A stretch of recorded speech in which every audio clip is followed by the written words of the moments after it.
let's just get on into it. Get in here. Come on. Happy Sunday. After freaking noon. What the heck? Hey, I had it on. Where'd it go? Let me move this box. I got the Arkansas game on. Baseball, that is. I don't know nothing about March Madness, but I bet that's on. What do you mean as the stream starts? What happened?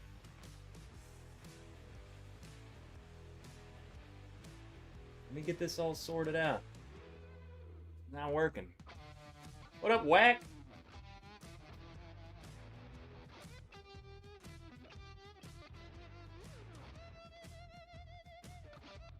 I don't know nothing about nothing. No, it's just like it moved my thing. Okay. I had the wrong window up. Hulu. Thank you. Okay, let's go. That guy is a whack.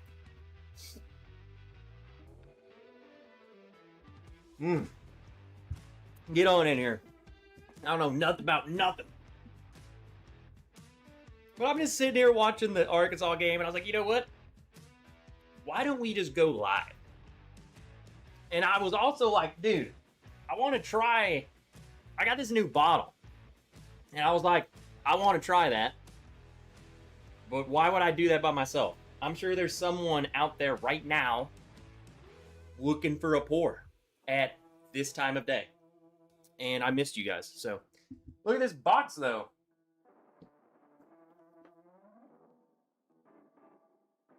Bardstown. Okay, not gonna focus on the Bardstown. There we go. Goodness. Look at that. Fancy. So we're gonna get into that. It just showed up. I had no idea that this was being sent to me. So, thanks, Bardstown. It better be freaking good. Arkansas played last night. Basketball. See, I don't watch basketball. I don't know what's going on, but I know we're in it, I guess. Or were. Are we good at basketball? I have zero clue about basketball, man. Miracle. I knew Miracle was going to be at the freaking game. Stopping by to say hi and cheers at Texas women's basketball tailgate. Hook 'em. Hook 'em. Gross. Well, supposedly Arkansas's number 4 in baseball right now. And we're getting just crushed right now. But there's always time to come back. Do you guys watch basketball? Like, someone's got to keep me up to date with what's going on with basketball. I saw, I guess, like the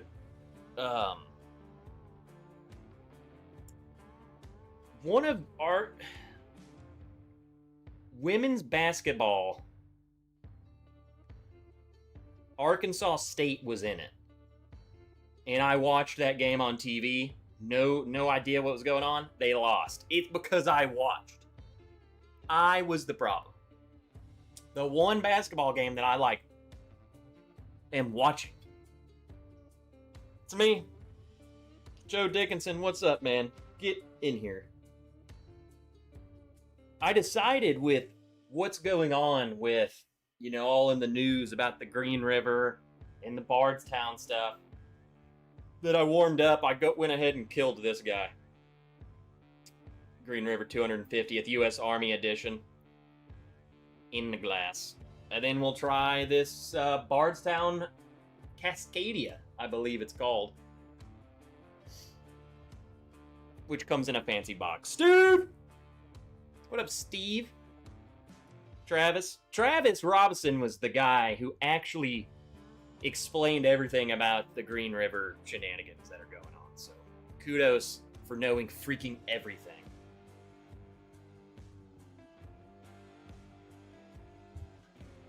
I know of nothing. Jon Snow. Sugar Kitty. What up? What are you up to? Bourbon lover. 49er fan Matt was at the gym. You still at the gym? Dude goes, gets shredded, then comes out and drinks with us. Trying to flashing his box around. What's in the box? Fly Fisher, what up? Whiskey Riff Lounge, what up, Kelsey? Good to see your face on here. I know I didn't go last week. Man, my weeks are just blurred. My weekends are blurring together. Last weekend was this. The Run for the Fallen. Which was freaking awesome. Like, that was incredible to be able to do that. The sheer magnitude of it, too. I really didn't know what I was getting into, but it was incredible. And then this weekend, I didn't go live Friday because I was working. We had a race, a local race. My run club put on a race Saturday. And my work actually was a sponsor of the race. So guess who got to work on Friday night and Saturday? This dude. So I was the representative. Since my work gave them money, I got to go work. So I was there. And then today, I woke up and I had a 18-mile run, and I am a freaking zombie right now. I am so tired. I promise you, I will be asleep by like 7:30 tonight. Easy, not even close. So I was like, you know what? We going live right now. We're gonna have some drinks. We're gonna chat, have some goodies. Maybe go on a rant or two on a Sunday. Watch some sports and call it good, man. What up, Robin? Old football buddy is the offensive coordinator at Arkansas. How you think they will do?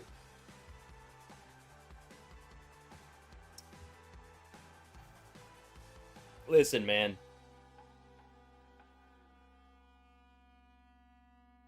The Razorbacks? You talk about Razorbacks, right? Or did he go to, like, the Red Wolves? The Razorbacks are one of those teams, man, that they can look so good on paper, and they can have some good freaking... It was a couple years, man. We had some stacked dudes, right? Our quarterback was crushing it. The Razorbacks have this problem, and I don't know what it is or who it falls upon. Or I never like to blame it. Oh, well, it's because your coach. No. I think if you have collectively amazing players, I think you can, like, it doesn't all go onto one person, but the Razorbacks have this problem of playing really good and looking really good. And in the fourth quarter, I think they just stop playing. Like, they will lose in the fourth quarter. All the time. I mean, look at some of the scores from last season. We're scoring like 40 freaking points, like huge scores, like very impressive scores, and then losing at the very end. Like, our record should have been much higher against some very difficult teams too. So it's one of those things where I have zero faith in them, but I'm always like, hey, let's see. Let's see if it's any freaking different this freaking time, Probably won't be, but there is hope. I don't know. It just sucks that we're in, and there's no way around it.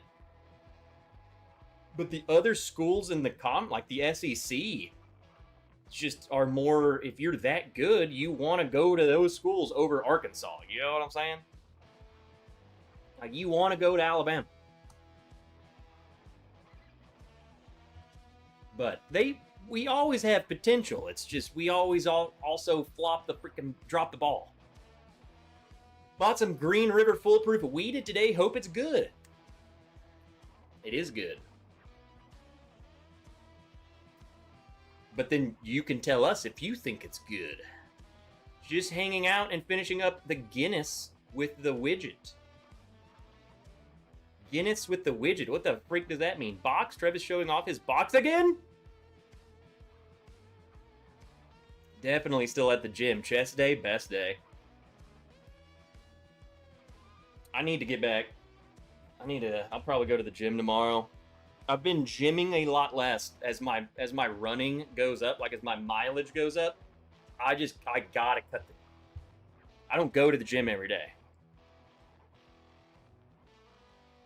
The ones with the nitrogen. Can you tell me, Sugar Kitty? So Miss Wrench made this Irish meal for St. Patty's Day, right? And it called for Guinness. So I went and bought some cans of Guinness. What the freak is the little thing in there? Is that what that is? What is that? What's the thing? The little. It sounds like a can of paint. There is a thing in there. What is that? I thought I was crazy.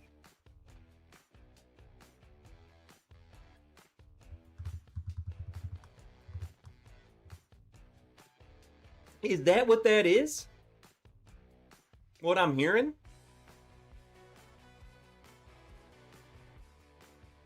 Do you do anything? Or you just pour it? Like, just making sure I'm not supposed to, like, freaking shake the crap out of it. That's on. I had no idea. Just pour it. Don't drink straight from the can. Yeah, we used the one for the meal. And then I poured one to try. I've never... Don't chastise me here, people. It was my first ever Guinness. Never had one. And it was fine. It was good. For being like the color that it was, I was like, oh God. Far less aggressive than I would expect like a darker beer to be. You know what I'm saying? And I'm speaking to you. I'm speaking to the choir. You guys are already singing it. But to me, I was like, that's not what I was expecting it to be.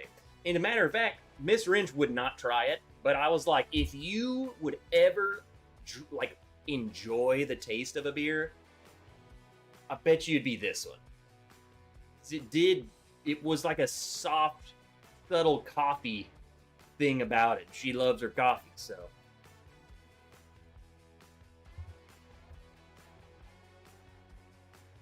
Irish bars have nitrogen instead of CO2 in the lines. Is there... Let me flip it just to see what you think. What if you used nitrogen in a bar over here? What would nitrogen do to my Michelob Ultra? What would happen? That's what now I'm curious. Now I want to know. What up, Josh Brooks? Roman, I hope your buddy freaking comes in there and helps us crush it. I had some faith there for a while, but then they dropped the ball like they always do, and I'm like, F it. Our basketball program and our baseball program, I feel like attracts far more people than football. I think everyone on the football is going somewhere else. Like, their first choice would be not Arkansas. We still get really good players, but I think people, really good baseball players, are much more like, yo, yeah, I want to go to Arkansas. you know? And I'm pretty sure our track team is really freaking good too. Like we have some like, matter of fact, I know of two for a fact. Olympians came from Arkansas because they went to school with. I went to school with them. I had no idea that I did. I looked them up and was like, wait a minute. They went to school with me. Another freaking home run. This team has scored 7 runs on us, and I'm pretty sure all 7 are from home runs. That is like the 4th home run that I've watched. Anyway. They call it Guinness gas. It's 75% nitrogen, 25% CO2. It would do the whole creamy type foam like Guinness has. Not sure how it would hold, though. May not be enough protein in the Michelob. So it would be useless to do it here. My local microbrewery does have nitrogen lines. They only use it on the stouts and porters. Just some Michelob, I don't think it's that great. See, that makes sense to me. I'm guessing nitrogen, it might be like, for one, it might be, I'm thinking of like price-wise too. Like, is it cost more to have nitrogen flowing through your pipes instead of freaking, oh, what are we doing? What are you, freaking 12? Garbage players. Anyway. I don't know how it would work for a typical American lager. I suspect the nitro blend is more expensive, so no reason to use it if they don't need to. Look, we all just came to the same conclusion at the same time. There's some hazy IPAs that taste good with a nitro finish. I'll be honest, like, I'm not a big beer drinker. The only time that, like, that's all I drink is when we're, like, when we go on vacation to, like, we're hiking. That's, like, my sole purpose, is to go to every new place's freaking brewery. And I just love drinking beer. Otherwise, you can't see it on camera. Kind of. I have like 50 cans of non-alcoholic beer. So that's what I drink. It's non-alcoholic beer. And some of them are pretty freaking good. Surprisingly good for being NA. Green River, rest in peace to this bottle. Have you guys heard about the Green River? Was I the only one? Like, I was seeing everything on Facebook, and people are like, just wait till the announcement. And I'm like, what the freak is going on? All the drama with that. Like, what is to come of Green River? Contract distilling only? Or are they going to like, what are they going to do with stuff like this? They're foolproof stuff. You like, what's going on? Are they not going to make it? Or are they going to source? Like, what is going on?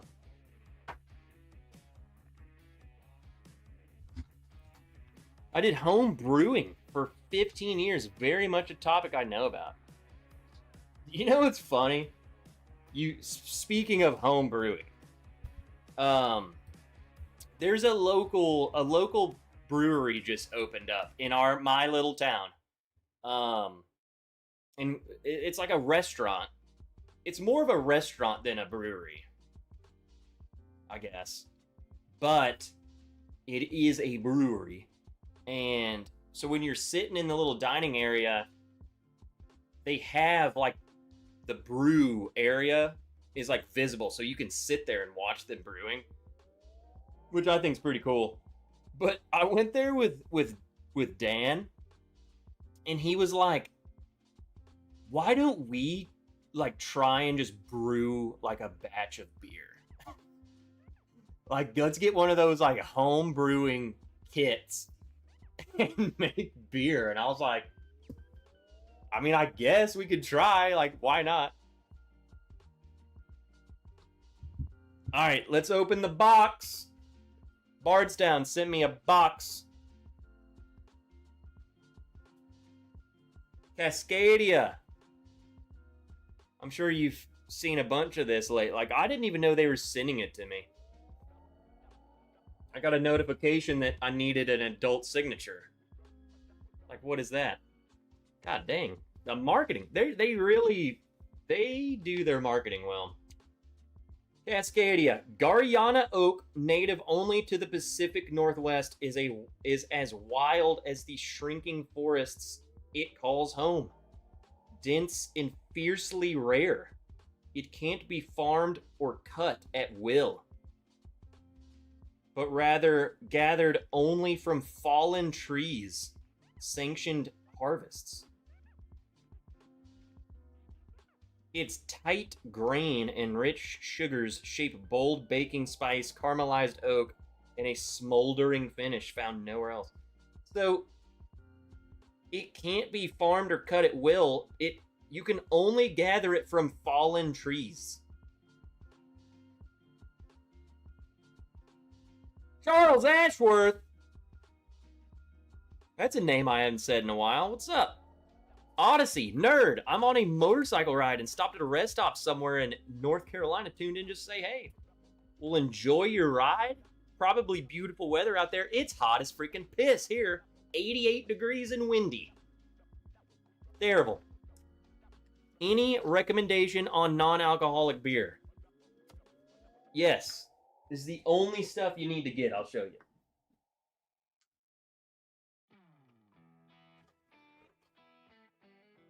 I'm a member of this brand, by the way. Bam. All you goddamn need, dude. This stuff's... Everything they put out has been amazing. I have several boxes of it.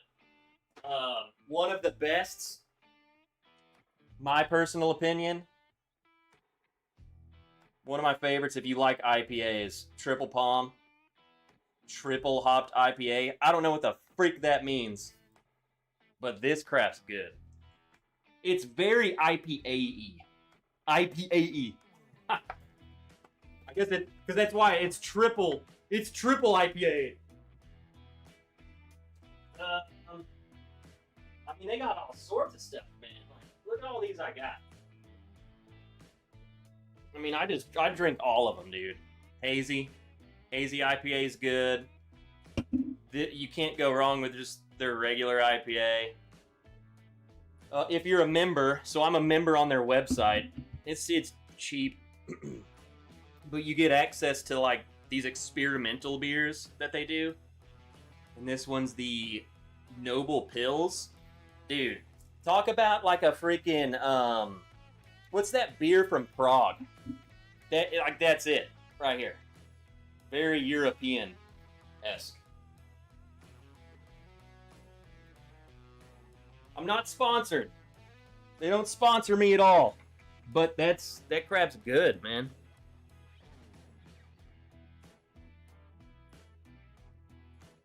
I've tried a lot, but I got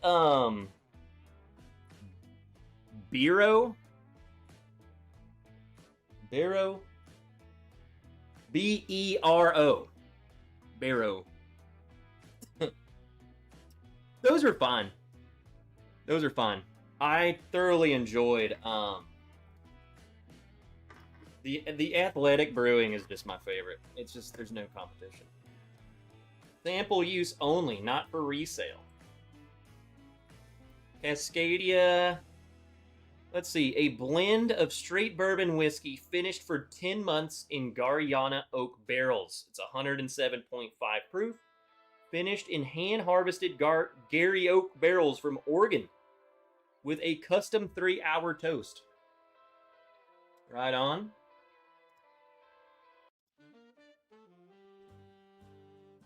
Okay, here's the breakdown.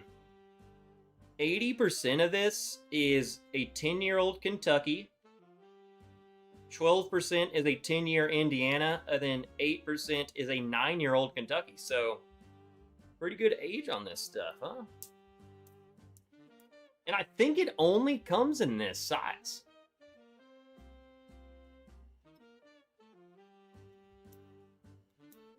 Klaus Thaler. I haven't seen that one. I don't recognize that. Been shy since trying a beer made from sorghum, which was horrible. I seriously think if you're trying to look for a non-alcoholic beer, I think Athletic is to me is the perfect place to start, because like if you get like a non-alcohol like Michelob Ultra, I'm sure it tastes pretty close to a Michelob Ultra, but you're looking for something that's like at least close to like something else. And I think I don't know, I feel like that's just the best you're gonna get. Like, how good can you make a non-alcohol beer that can at least remind you of like an IPA? You know what I'm saying? I think they do really good. Like I said, I joined their membership thing on their website, so to me, that tells you how good I think they are. It's like I don't even need to go to the store to get anything. Woo! Let's get a hefty pour of that 375. Put it back in the box. Very nice packaging, though. Like I thoroughly enjoy Bardstown's packaging. I love their package. It's just thick and robust. What up, Paulo? What are you pouring, Charles? What do you got? What you doing? What's going in your glass?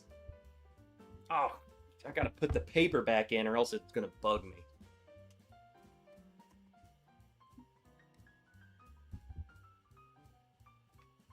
Instead of NA beer, I just drink Topo Chico. Isn't that water? Is it different? I've almost bought it and I don't even know why. It just looks like something I need to try, you know? You ever get that? Like, I don't know what that is. I just need to try it.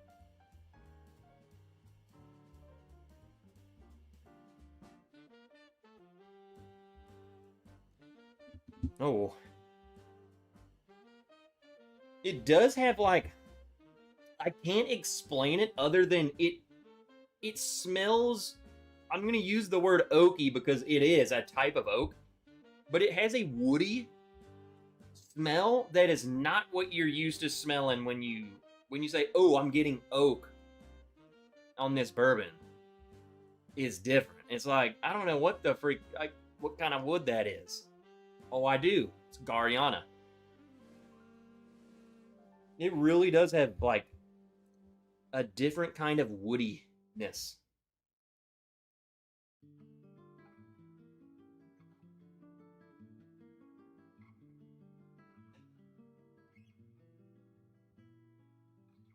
Almost like a different kind of like, I'm thinking of like a walnut. Like I feel like I'm smelling the shell of the walnut as well. Okay, so think of a nut that has just fallen from a tree, but you just pick the whole thing up. Like that. What up, Teddy? That's a nerd if I ever saw one. I've never seen someone put a mirror on their computer screen before. That's weird. That was the dumbest joke I've ever said. What you up to, Paulo? What you got? What are y'all doing right now? What is everyone doing? I keep messing up my gosh dang Hulu. Let's try it. It smells good.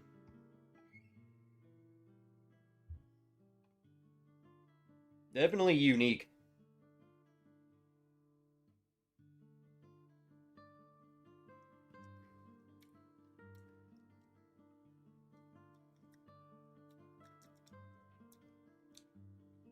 Dude, that's weird.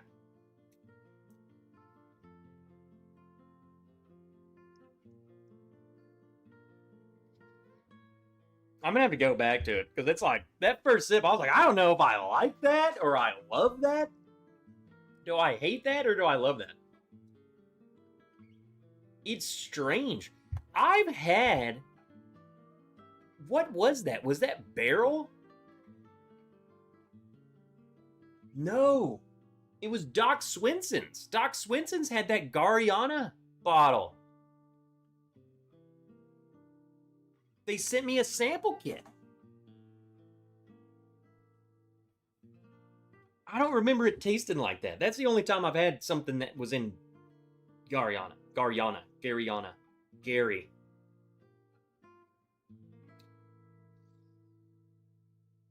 What did they say again? I just need to leave this box open.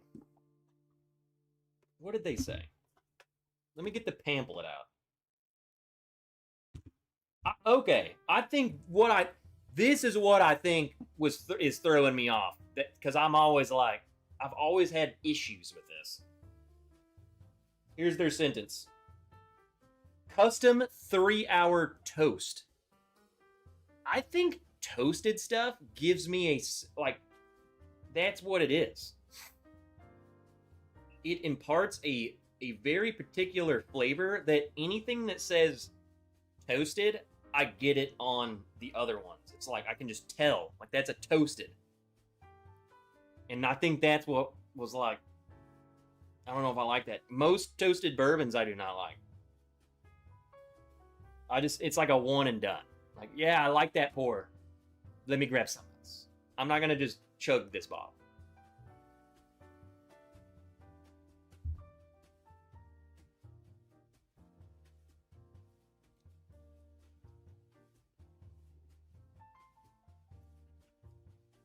We doing a community cracking of your bourbon? You got the Jack? You guys crushed that, by the way. The rye sold out quickly. And then the bourbon lasted, it got down to like 15 bottles, and then it was kind of just sat there. And then it was like, we posted, hey, there's like 15 left, gone. I don't think people realized that it was still there, but the rye was gone. Just out the door. Toast.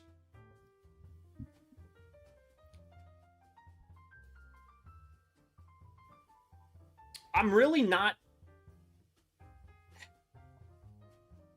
I'm trying to find where what flavors is the Gariana oak and what flavors is this little custom 3-hour toasting they do.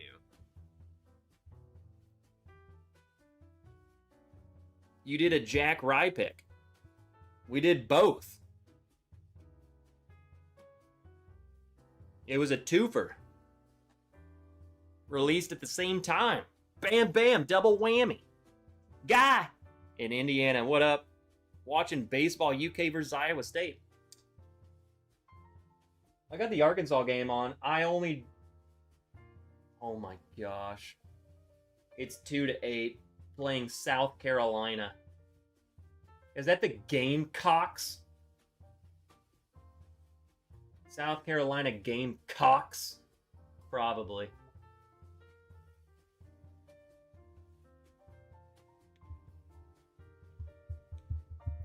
We just plopped on the couch after running around with the kids. ECBP kicked my ass last night. Which one? I mean, it'll do that. It'll do that.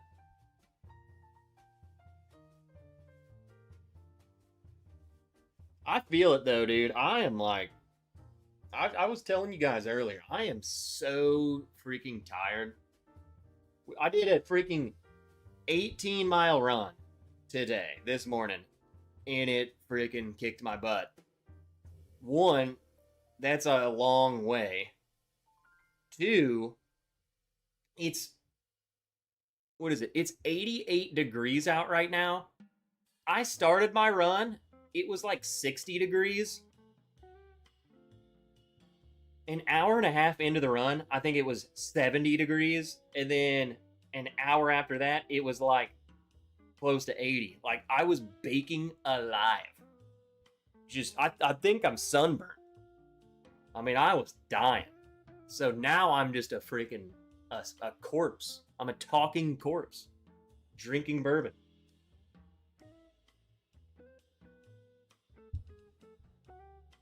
C924. Well, Teddy, put yourself on a game, chill on the couch, and pour you the biggest, fattest glass of ECBP. I don't know, Teddy, you might need some water. Yeah, South Carolina are the Gamecocks. It makes sense. It checks out. Checks out.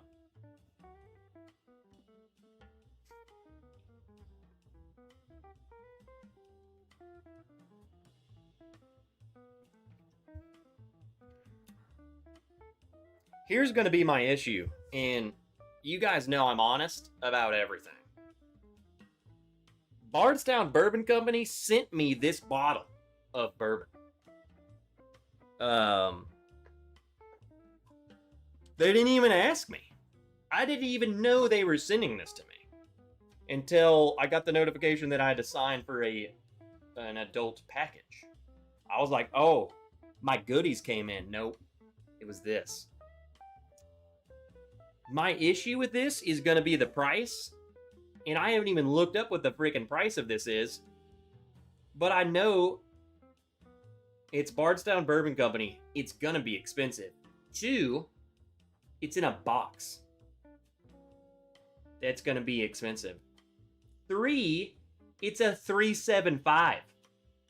That's always worrisome. And then 4, Gariana oak, you have to let the tree fall down before you can go harvest it, or you just have to, I guess they have sanctioned cutting of the wood, you know? So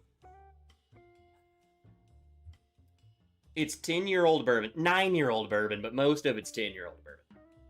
It tastes really good. It does have a toastedness to it. That is, if you like toasted bourbon. The Gariana, it is a type of oak. I don't think the Gariana itself is what's doing this weird flavor. And if it is, then maybe Gariana's just weird then.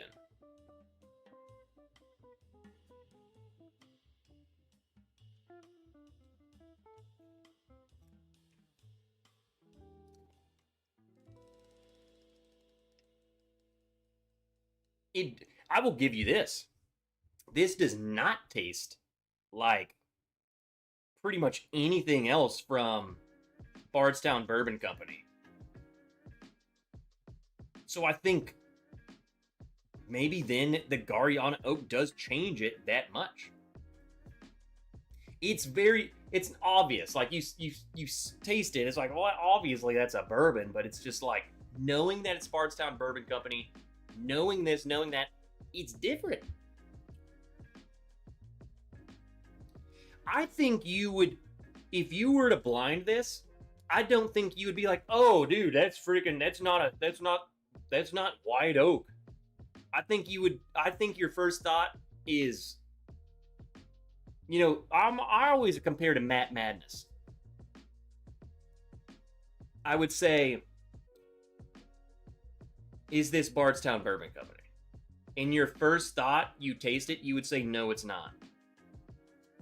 And then you would ask, well, why did he ask that question? But that's the thing. The first thought is that's not Bardstown Bourbon Company. Toast is toast, but if it's weird, that it's the Gariana. I think what I'm calling weird is the toast. Because I think toasting makes it kind of weird. It's almost like it toasted bourbon almost, which is, I feel like, counterintuitive. If you're thinking of it like a piece of, like, a toasted bread. I think a toasted bourbon tastes more burnt than like an actual charred barrel does. You know what I'm saying? Does that make sense? Or am I crazy? I'm crazy. I know I'm crazy. But that's how I interpret it. Have you had Chinkapin oak.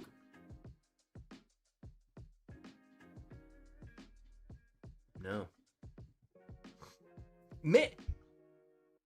Dude, I don't know. I think what I'm tasting is the toast. Because I feel like I've had that before. Like this note that I'm getting, I'm like, that's the toasted aspect of it. That my brain just like locks into. Won a C919 in a lottery a few months ago. I'm trying to nurse the last half of the bottle. It is incredible. That is one of the best bottles of all time ever, period. I think I'm done with that. I might have a spare in there. I haven't even looked because I don't want to find a spare C919. I don't want to. I don't want to find it because then I'm going to drink it all. So maybe it's in there and I'm not going to look. I have a couple I have at least 5 Elijah Craig barrel proofs in there and I don't know what they are. Not looking. Not looking. Not going to do it. C919 and C920 easily, like back to back. It's like, well, god dang, which one's my favorite? You know, they are both incredible.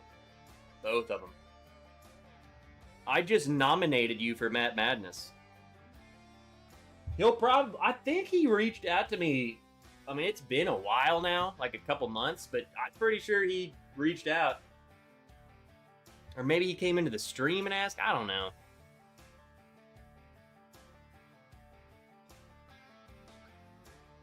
Oh, yeah. Okay, there we go. I'm getting to the bottom of it. It needs some airtime.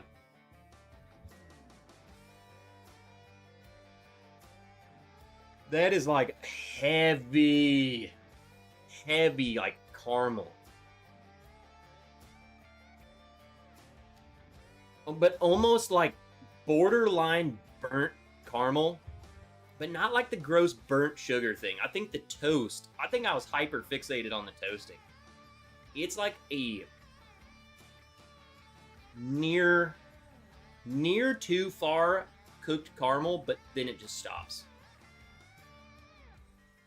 What up, Janelle? Janelle, enjoy work. We've been drinking this Bardstown. Whoa! Bardstown. It's upside down. Bardstown. Cascadia. Dariana. So if you're interested on how I think of that, watch the replay. Otherwise, you haven't missed nothing. Just a dude. There's no such thing as a spare C919. Of course there is.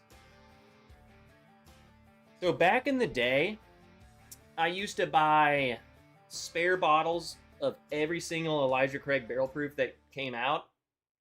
Since 2024, I have not. I buy one, maybe. They're good, don't get me wrong. And the more that I've like just removed myself from how they used to be, you know, I enjoy them. Like they're very good bottles today. But you just come on, man. It's like those bottles back then were like up here. And now they're just like here. So if you've never been up here, then this is all you know. Don't just accept it. It's good. The view is still good. Okay? View's still good. You don't need to go up there. Stay right here. But for those who started up here, it's kind of disappointing when you drop us down here and we're like, well, I can't see as much, you know, I can't see as far as I could when I was up there. You know? Kind of pisses me off. Like, I want my room up there. I got that room had a jacuzzi with 12 jets. This one only got 9 jets. I don't want that. Where's my jets?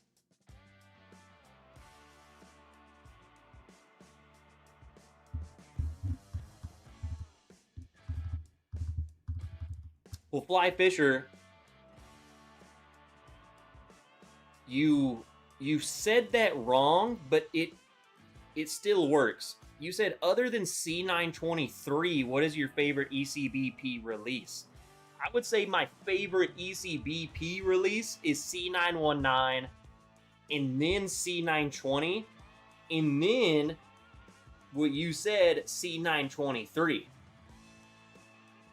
Outside of that, favorite releases, I would say, which one was it? It was a B batch. I'm a C guy. I feel like you're either a C guy or a B guy, and there ain't many A guys. Like, they're good, but like A batches are never the favorite. I always feel like B or C are the favorites, and then A is there. Was it B? It was an earlier one. It was one of the first ones that I got. I think it was B518. B518 was an incredible batch. I'm fairly certain. Now, as far as we know for a fact, you're a D guy, Trev. It's always the D for you. Will Elijah Craig Barrel Proof come out with a D batch? Then I'm winning. Oh, he's bragging now. No, Paulo, I've been around, man. Paulo, B518, dude, it was just sitting there back. B518 came out, there it was. And it was amazing.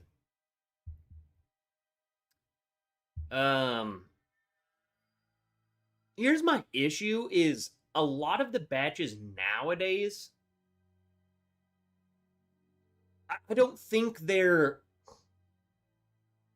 not distinguishable enough from each other. I feel like you're almost getting like a variation of like the same thing, which is great. But if you're looking for something that is totally different, then like if you're going from B, you know, I tried the B, wonder what this year's C is going to taste like. Nowadays, I feel like there's less variance. I think it's just kind of like just another batch, you know? And then they drop these random freaking C923s, 13-year-old, and it's amazing, you know? It's like, that's what I feel like this is what we're used to. This is what we used to have. So what's up with this other stuff? It's good, but like you can't just drop a random banger and then go back to like 10-year-old and it's really good, but it ain't that. That's for dang sure. I still agree that Elijah Craig Barrel Proof is one of the best barrel proofs on the market that you can get. But it just used to be so much better.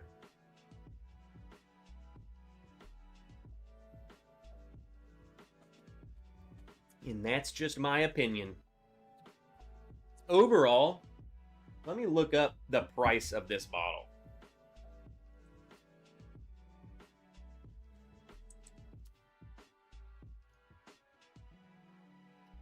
Well, if you want to buy it off of this website, it's $300. That's stupid. Okay, so this is a distillery only. $99.99 for this 375. So you're telling me that's $200 bottle. This is in fact, let me open the box again. This is the 18th time I've done this. This is not $200 or $100. Okay? This is very good. I like it.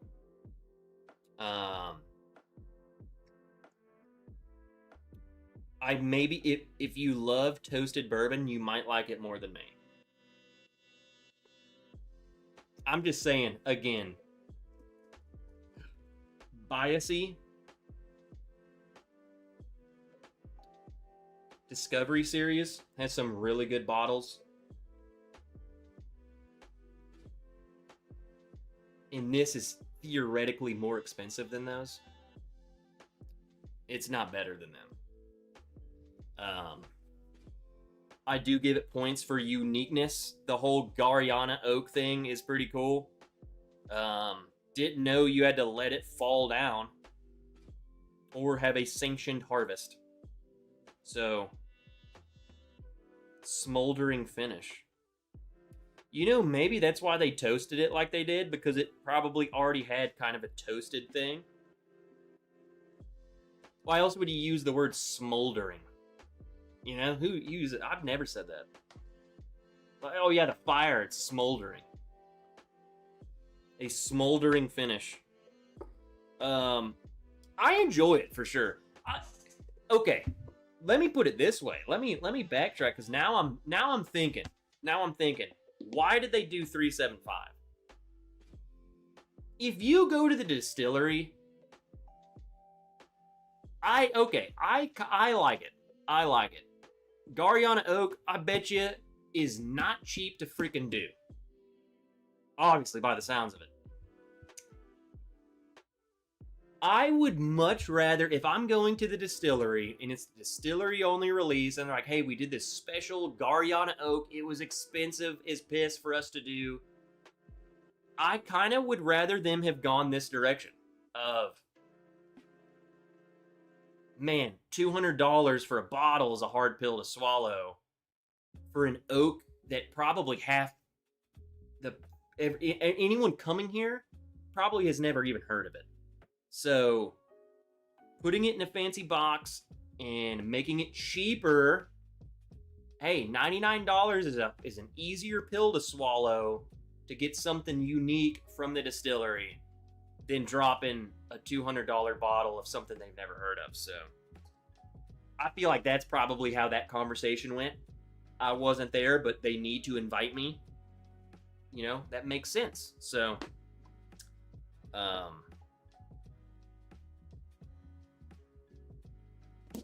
it's fun. I like it. Again, never keep sending me stuff, Bardstown. I'll be honest with you. I also find it kind of weird how distilleries send us reviewers distillery only stuff, because it's also like, how many of you guys are going to Bardstown while this is there? Maybe none of you, unless it's going to be permanent. But Gariana Oak doesn't seem very permanent to me. And that's your honest review for the day, BBC.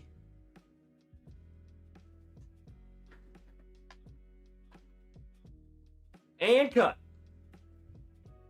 We filmed that whole thing. B522 was underrated. Drinks easy and tastes great. Oh yeah? You guys got me kind of want some ECBP. Is anyone still here? We down for one more? I'll do something else. I got some ECBP up there. I've been downsizing my collection, man. Really downsizing. We might end up in that corner over there. We might move this and just have like one shelf just right there. I ain't buying. I have not bought a bottle of whiskey in like, well, it's not very impressive, but like 2 whole weeks. Normally I was coming home with 4 a week or more. Not a single one. Martin, I just arrived. Keep going. I was gonna say, no one else is here. Martin, what do you want? We gotta drink something, man.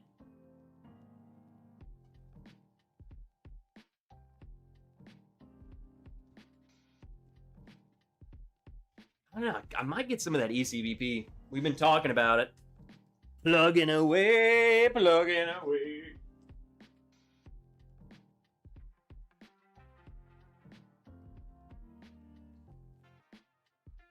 What if we did something crazy? This bottle's low.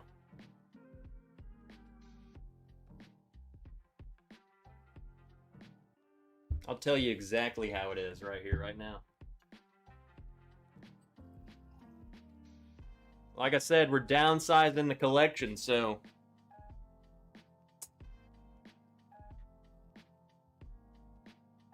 Rest in peace. Quit whining, Trev, we're here!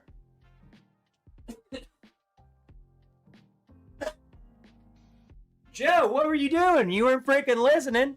I asked a question, you didn't answer.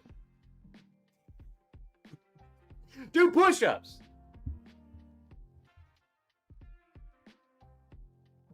I said, what are we drinking? Oh, you're riding dirt bikes?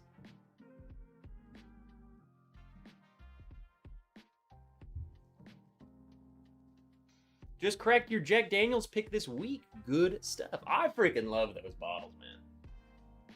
But then again, find me a bad Jack Daniels pick. Just finished the lift. Heading home for some ECBP of my own. Let's go.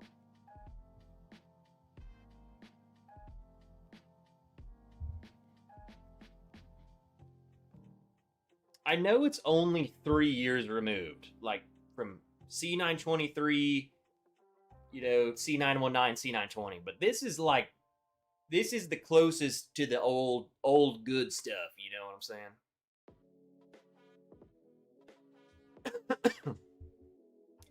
Scored a cough. What was that?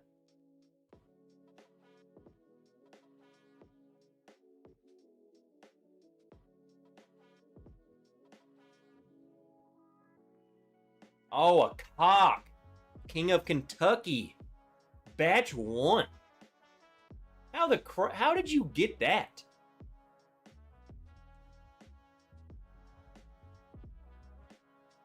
Should I open it? I mean, asking me that? Dude, I'm opening every... Oh, it's the new small... Oh, the new... Okay. The small batch. Absolutely. I thought you meant like the original King of Kentucky. I'm like, how did you get that? The small batch? Absolutely. I opened that thing. King of Kentucky, at least the single pour of one that I had, was one of the best. Like, that was one of my favorite pours, you know what I'm saying? That thing was so good.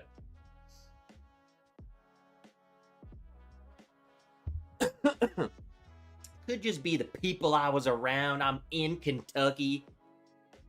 The acronym is COCK. Just everything about it was good.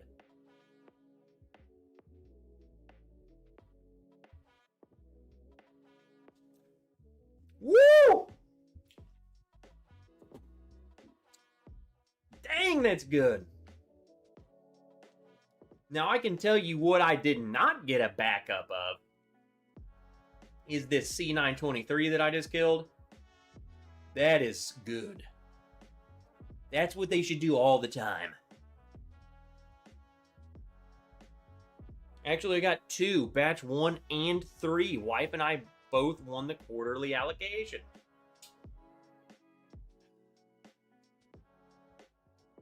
Rub it in, Joe. Johnny, busy watching basketball, but on the Gariana talk, have you tried Trails in 10-year Trev?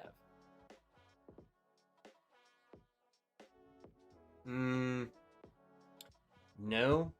Let me see. I got a bottle of Trails End, though. I'm fairly certain. It's long gone. I drank the whole freaking thing.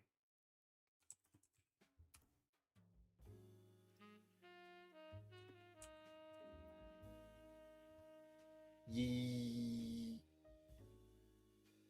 was gonna say that looks like the one I had. Let me look.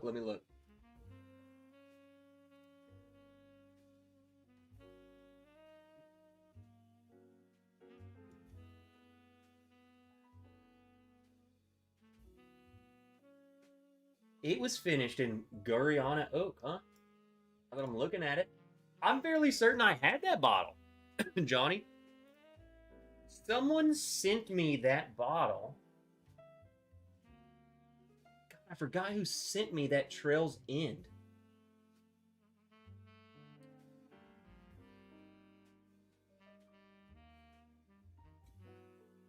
Who, if you were here and you sent me the trails in, you need to let me know.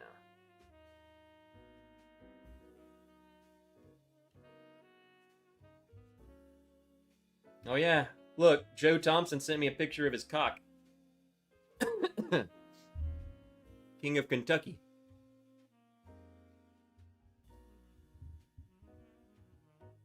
Joe, just go ahead and send that to me and I'll let you know how it is. But someone sent me that Trail's End and it was that bottle. I did not know. It said Oregon Oak. Let me read it. We finish bourbon and toasted Oregon Gary Oak casks. Glacier fed spring water from Mount Hood. I'm fairly certain this is the one I had because it was a black label. Did they have another bottle that's a black label? It was amazing. It was so good.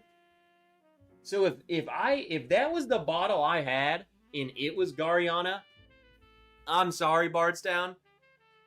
That Trail's End, I enjoyed more than this. Or more than that. If it's the same thing. I think I'm starting to believe now that it is the toasted thing that they do that I wasn't really caring for. So some other people might like it better than me. I think it's the toasted. Like I look at Trails End, they only have like 3 bottles or 3 different labels. They got a red one, they got a black one that's Trails End 10, and that's the one I'm pretty sure I had. It was black. It was a black label.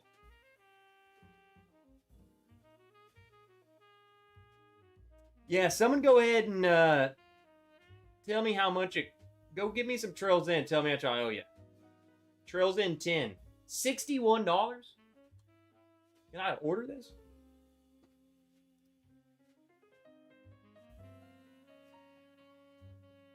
Is that how much that cost, Johnny?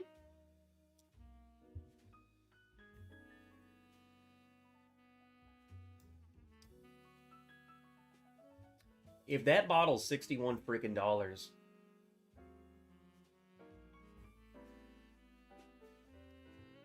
we might have a serious problem here. It appears to be that price. Oh, brother. Whoever can get me Trails End needs to text me.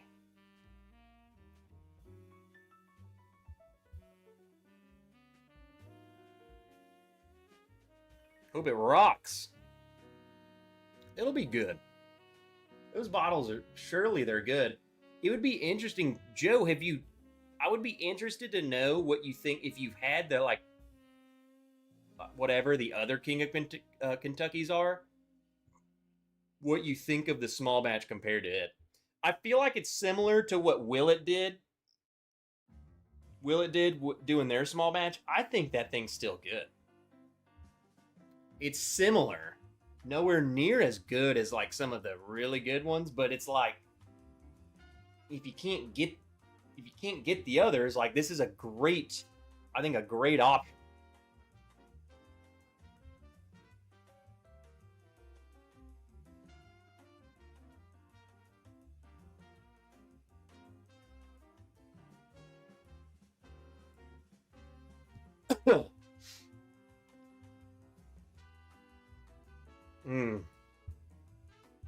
It's hard to beat this, man. That ECB C923 is so goddamn good. Well, Arkansas's gonna lose. What basketball game's on? Guy said he was watching this. Iowa State and Kentucky.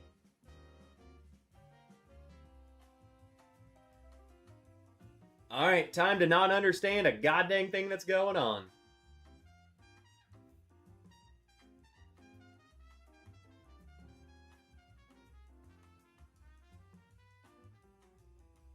Road to the Final Four.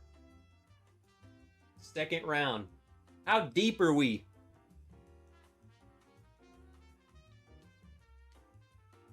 Mash and Drum wasn't hot on them. I'm going to open them up in here in a bit.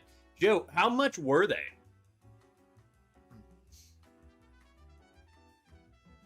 Because that's what we need to know is like, what's the price of them compared to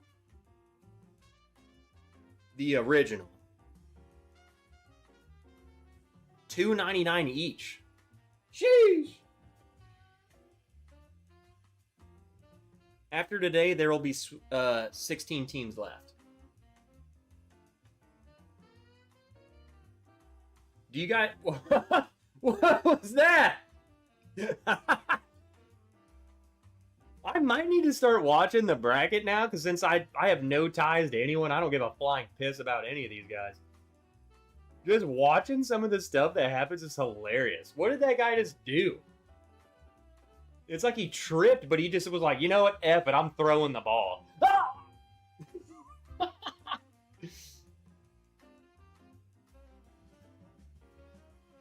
Ooh, that was sick.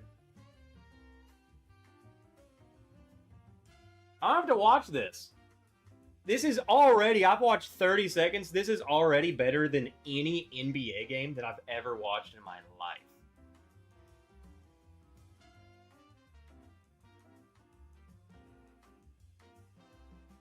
Wow. That was great. But anyway, who do y'all, you got something? You want it? Who's winning? Y'all hot on anybody? This says this is the number 2 team. Are they that good? Iowa Cyclones are the number 2 basketball team. Iowa's freaking good. All they got's Corn there and Gene.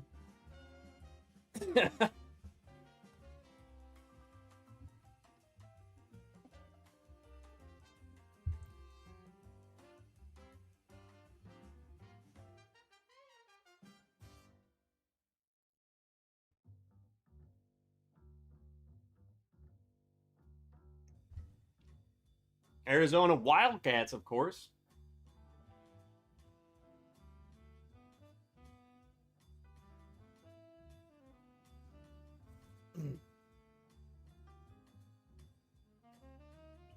Yeah, I have no idea what's going on. I feel like everything is a foul. That's why I don't like it. It's just like the game just stops all the time. I'm going, stop, foul. Look. They just call a foul. It's non-stop. Oh, he touched him. He looked at him the wrong way. Foul. Oh, yeah, I mean, you slow it down, you see it, but man. Foul. Dude, it's non-stop. Boring. All right, what do we got? We'll do another.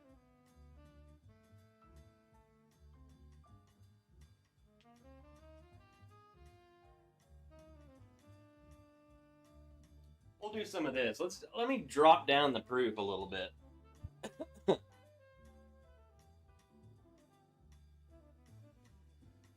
Iowa State was supposedly good this season, but I think they are overrated. I went to the University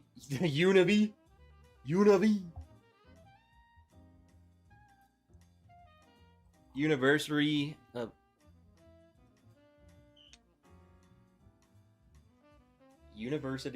Iowa that plays Florida tonight.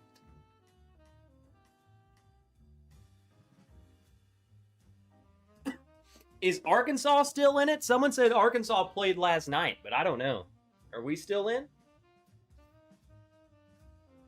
I mean, I guess I could Google it, but that's what I got you guys for. Tell me what I'm supposed to know.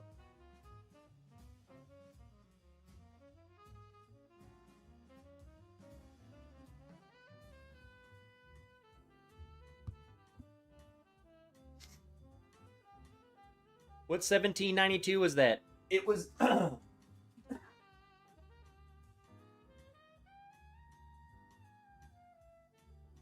Pinot.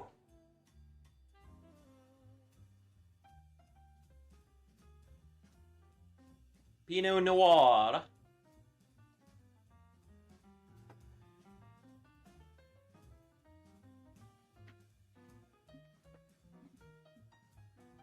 I have a video that I shot of this bottle from like 2 months ago, and I've never edited it. I'm a complete failure. Arkansas still in. My Wildcats will bounce them out on Thursday, hopefully. So, how does this work? We're going into the Sweet 16. If you lose or you lose, you're out. Is that how it goes? Like these guys playing right now? Iowa and Kentucky. You lose, you're out. High Point University. Never freaking heard of it. You lose now, your season's over. Okay.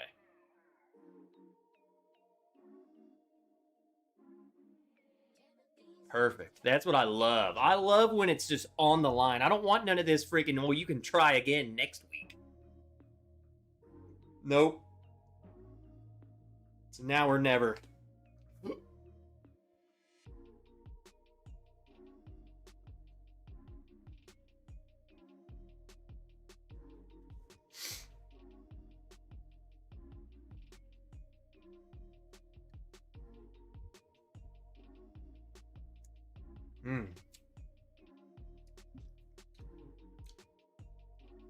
I enjoy the 1792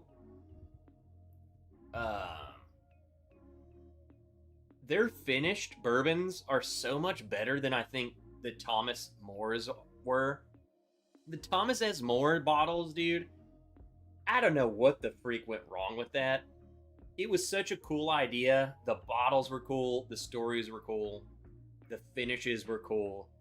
The taste on a majority of them were not cool. Just not good. So I'm glad they're, I don't know. I think they just went away from that. That's a bad image. Like, we can't make Thomas S. Moore good. Like, hey, we found out the recipe. We can't put it in that name. Like, we've ruined the name. So they did it themselves, and I think they did it much better this time around. I think they learned. I mean, that's a prime example of a company learning that your crap sucked. And let's do it good next time. And I think they did it good this time.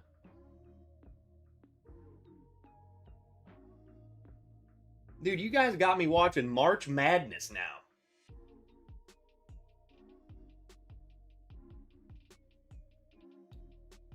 I'm invested. Who we going for? I'm obviously going for Kentucky because they're the number 7 team and Iowa's number 2. So I want to see the number 2 team lose. That'd be hilarious. Iowa State, baby.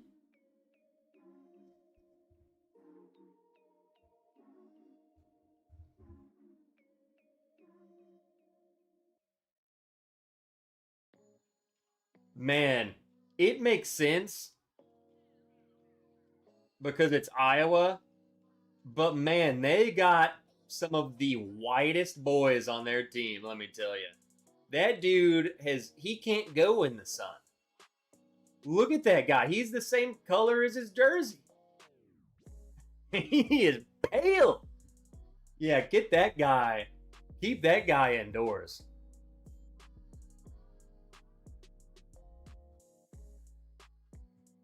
God dang, he's like, I can't even look at him.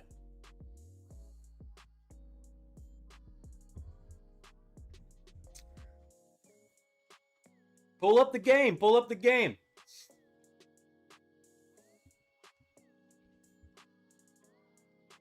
Uh-oh, Joe opened it. Open that shit. Non-chill filtered. It's 12 years old, 105 proof small batch. See how it is. Man, I'm just saying, I'm getting so sick of that's $300, man. Like, I'm getting tired of it. That's why my collection is downsizing. I'm not buying stuff. I don't care anymore. Like, I feel like nothing new is being released that isn't hundreds and hundreds of dollars. It's like, when was it? 2 years ago when Jim Beam released the Winter Reserve, it's like $20. No one's doing that. No one does that. You know, that's what I want. Give me something new and a little bit different, but it's also $20 or $40. Not don't for $300. I see what they're doing though. I mean, a good luck getting a single barrel King of Kentucky. That's gonna run you a freaking kidney. You're gonna get it. I don't know. It's just, it wears on me, man. Like, I think if anything, anyone did it right, I would say, I guess it's Willet, because I found that Willet small batch bottle and I paid $55 for it. You know what I'm saying? Okay. I instantly was shot down and I completely agree. Shacklam. I don't know if I've ever said your name, Shacklam. But I will... let me reel it back.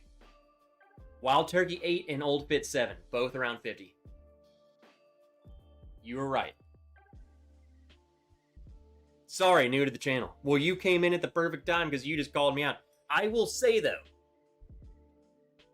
the Old Fits 7, it finally came around to me.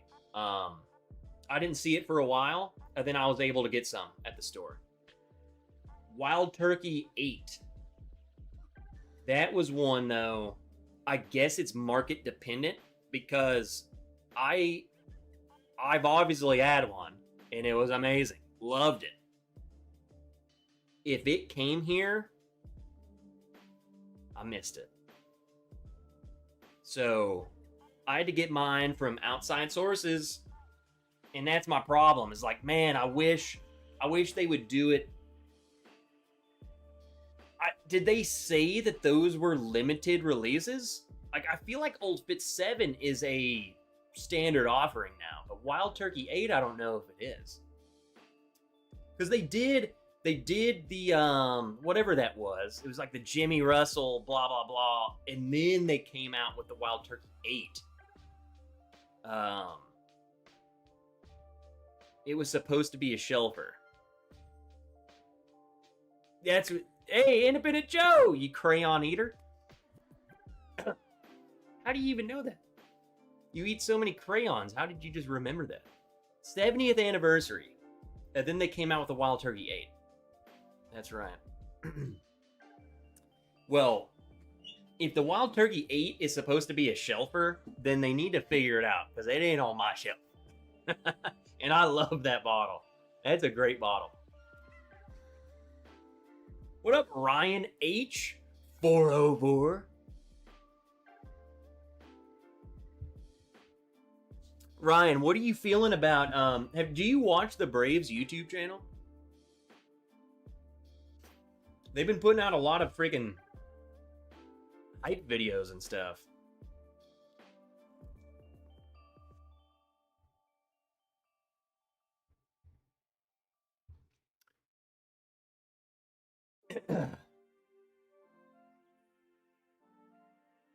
Let me go back to Shacklam. And it's not even just to Shacklam, it's just that whole conversation. I would say, though, I feel like majority of the releases, though, that we're seeing anymore, though, is like, it's your 15-year-old special limited release, and it's $400. For instance, let me run this by you, Shacklam, and everyone else. This is kind of why I was like, I got really pissed. Calumet 17 has been released. It's $400. Calumet 14, 15, and 16 have been sitting on the shelves. They're like $150 or less. And then Calumet 17 comes out. They switch up the bottle. And correct me if I'm wrong. Like, this isn't Calumet.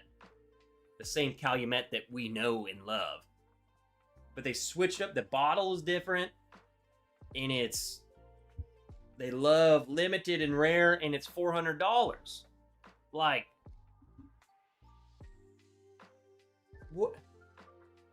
What are we doing? You make less of it, so you can charge more. And then that means, well, that just means there's going to be more of the you have more barrels of 17-year-old, and you can just do it next year for $400. This whole, like, $400 for a bottle of bourbon is crazy to me. And people buy it. I just don't know. It's just wild to me. And it pisses me off, because Calumet 16 is one of my favorite bottles of all time. I paid $150 for all 3 bottles that I've owned. Every time. I am not paying $300, $400 for that. It's nuts.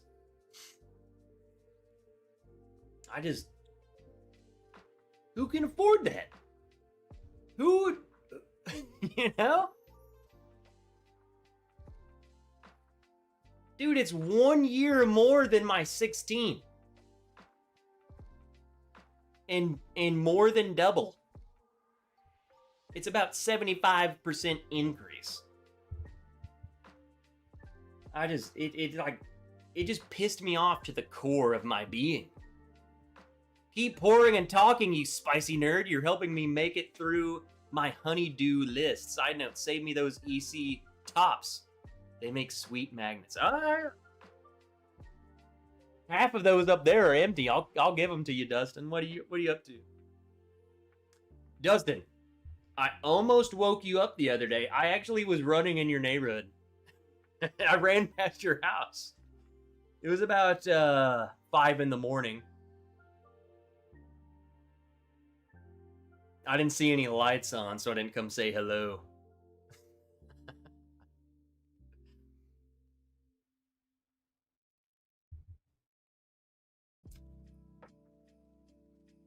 Shacklem, I agree. The mid-price bourbon innovation seems to continue to become less and less, and all of the new innovation is at the highest tier, and that tier continues to grow higher and higher.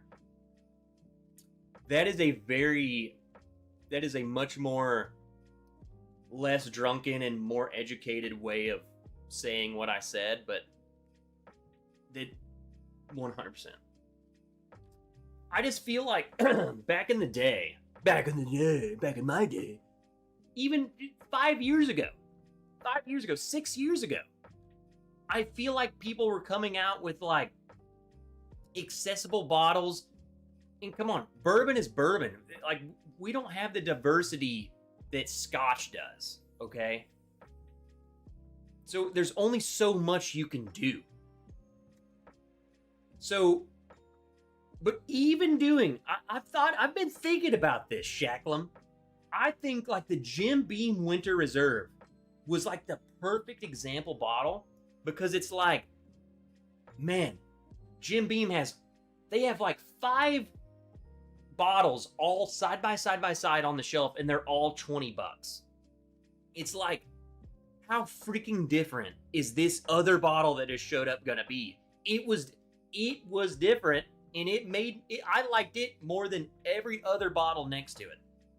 Whatever they do, that's how you innovate. You want to put something out that is fun, is put out a $20 to $30 to $40 bottle that is different from change the mash bill and then put out a freaking $30 bottle and just call it something else. People are going to be like, whoa, what is this? It's Heaven Hill, but it doesn't taste anything like Heaven Hill. That's fun. And it's $30, and I guarantee you all of the YouTube channels are going to be like, on the thumbnail, this is the Heaven Hill did what? You know, like, that's what you need to do. Instead, the route they went is everything is 15 years and 400,000 freaking dollars. You know, back in the day, Knob Creek store picks were 15 years old and cost me 50 freaking dollars. Like, the age 15-year bourbon is nothing new to me, and it sure as hell ain't $400. So, like, this whole everyone's riding this age thing, like, oh, hey, we got a 15-year-old bourbon, it's $400, and it's super special limited edition, and it comes in this glass. It's how long is this gonna last? It's been a couple years, and it still doesn't seem like it's fading. Look at Wild Turkey. Half of everything they put out outside of the Wild Turkey 8 is things that you simply cannot get. All of the Rick House edition stuff, which is very good. It is delicious. It's amazing. But I think they know that it's delicious and amazing, and they know people are going to make a video about it, and they're going to say, this is so goddamn good. And someone out there is going to be like, you know what? I was going to buy a jet ski, but I might just buy that single bottle of bourbon instead.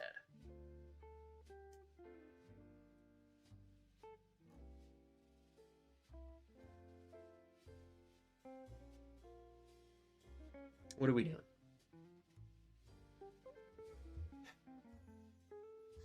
I want to tell y'all something. A flight to Rome, you can get it. You can literally book a trip next week. I looked. You can book a flight to Rome next week. The flight is cheaper than some of these bottles of bourbon are going for. Retail. Okay? I want you to know something. Once you decide that, you know what, Trev's right. I am going to book that flight to Rome instead of buying that single bottle of bourbon. Once you get to Rome, you can go into a grocery store. They don't have Walmart. It's just a store. You can go in there. You can buy a $2 bottle of Prosecco. So, in layman's terms, you're used to spending $60. You can buy 30 bottles of Prosecco the moment you land. And just stay freaking drunk for 2 goddamn weeks. Okay? And then, you still probably didn't spend as much money as you did on your bottle of Pappy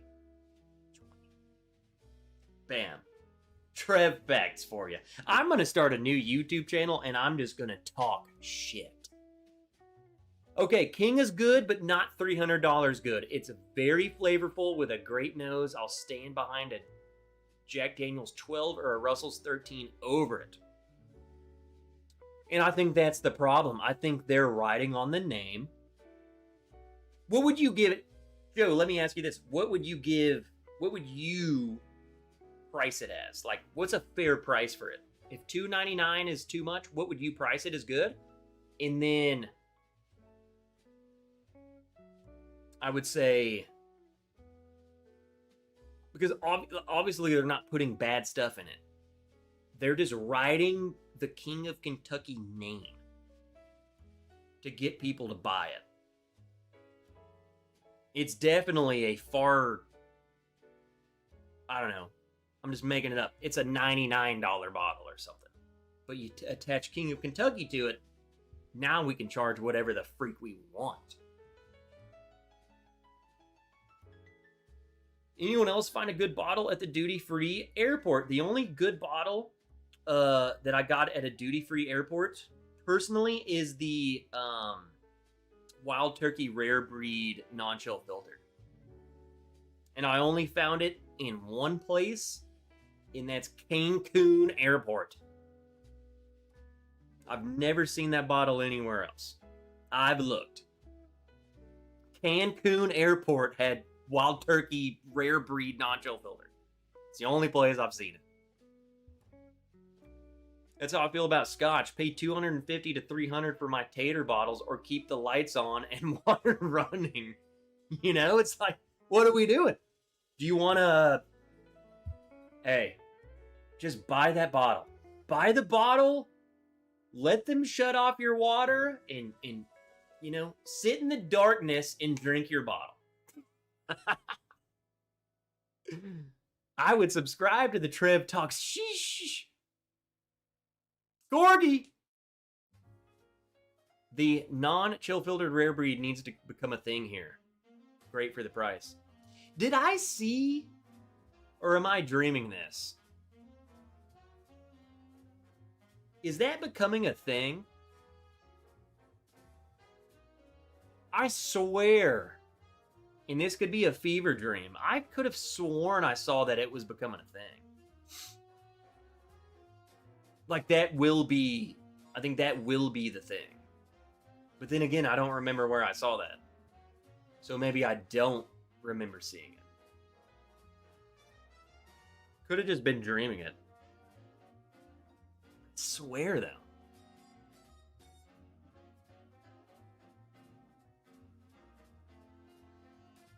I swear. I'm not crazy. You're crazy, people. Shacklam's crazy. He's new here and he stuck around. He heard me talk for one sentence and he's been replying and he stayed. He's crazy. They had turkey at Heathrow a few years back. Yeah, I've checked everywhere. I've checked Paris, Amsterdam, Rome, Florence, Munich, Canada. So those are my international travels. I checked all of them. And then I'll even go and check. So if we fly into like the New York or wherever, I go through the duty free just to look. And I have not seen it anywhere. I remember seeing on Trev's channel that we don't want chill filtering because it removed tasty fatty esters. Everyone should end non-chill filtering. It's dumb. Don't do it. Ever. Anyone. No one should chill filter. Period. Next pour.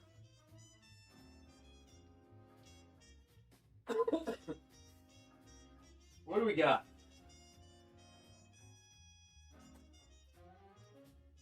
What do we got?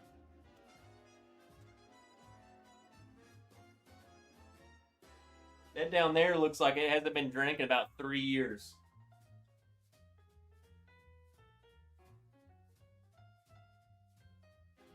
Oh, I can't.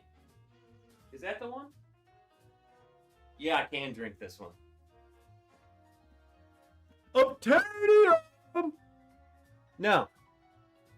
Here's a little blast. They bringing Bell Mead back, by the way. That's good. I guess everyone's getting tired of cancel culture, which, by the way, shouldn't have ever been a thing. F off. Sounds like a good gamer tag. Fatty Esther 6969. Fatty Esther. It kind of sounds like nah, I ain't gonna say it.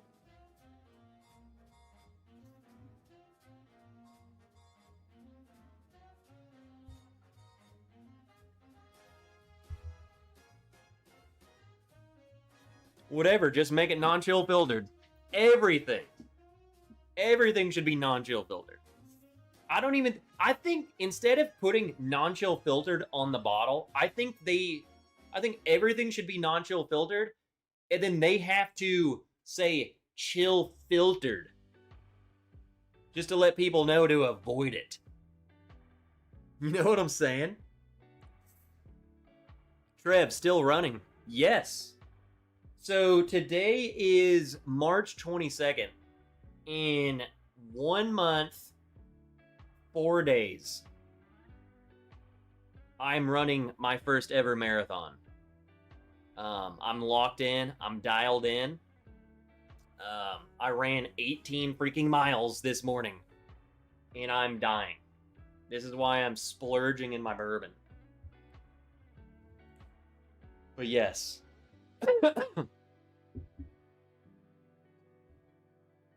That Bell Mead was one of the few bottles I had where it was better on the neck pour and got worse. Well, I bet to find out, Teddy. This thing been open for years, bro. Look at that. Will do. The hell going on in here? Are you already in the parking lot? When do you get to the parking lot? I know, it still smells good, Teddy. I like it. You ran 18 miles and I rode my bike 25 miles. Well, I bet you right. If I rode a bike 25 miles, I bet you I would be just in as much pain because I don't ride bikes. My hip would be exploded.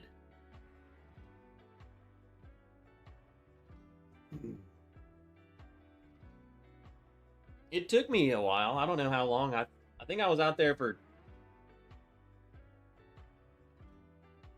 2 hours and 50 minutes it took me. Of just running. I only stopped to poop once.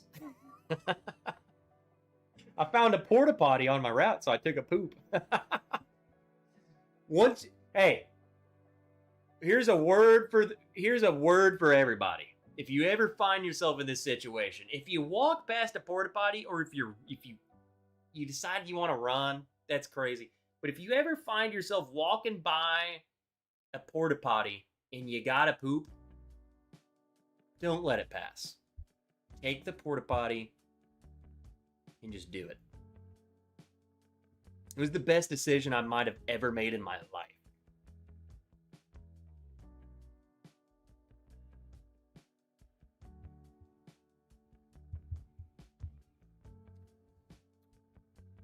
Today I got into the parking lot at 2 p.m. Eastern, paperwork and a bit of admin. Wilty, I still don't know. I'm sure you might have told me, maybe you haven't. I don't understand what you're doing in the parking lot, but I respect it. It was strawberries and cream, then turned into average bourbon, sold for like 75 around me. I don't know if you just put that in my head, but I was just about to say, or as I read that, I was like, I can kind of see strawberry. But a creamy strawberry. You put that in my head.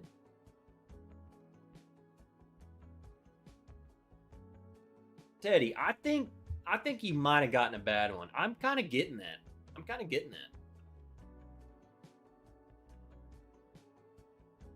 How about Camp Buring, Kuwait porta potties?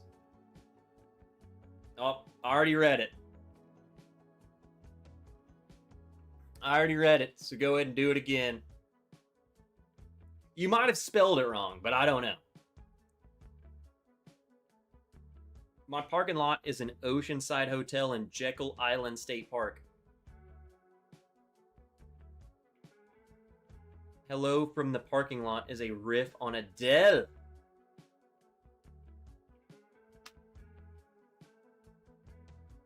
Will T, I've literally thought you've just been in a parking lot, bro.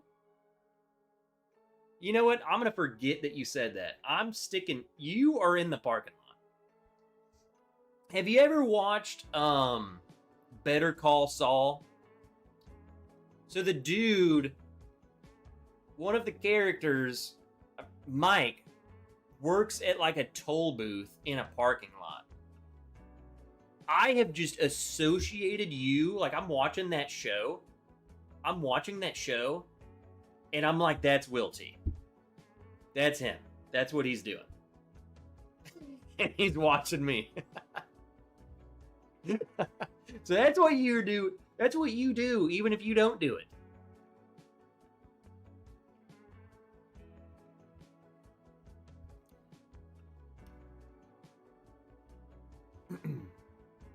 Will's like, I'll take it. Will's like, yeah, I'm equally as badass as Mike, dude. How about Camp Boo? See, I can't even say it. Burin Kuwait porta potties. I've never been there, but I know exactly the feeling of a porta potty that's been baking in the sun and the debaucheries that people still will do inside of said porta potty. Am I right, Joe? You know what I'm saying? You know what I'm saying? That's all you got. That's all you got. It's like 160 degrees in that porta potty.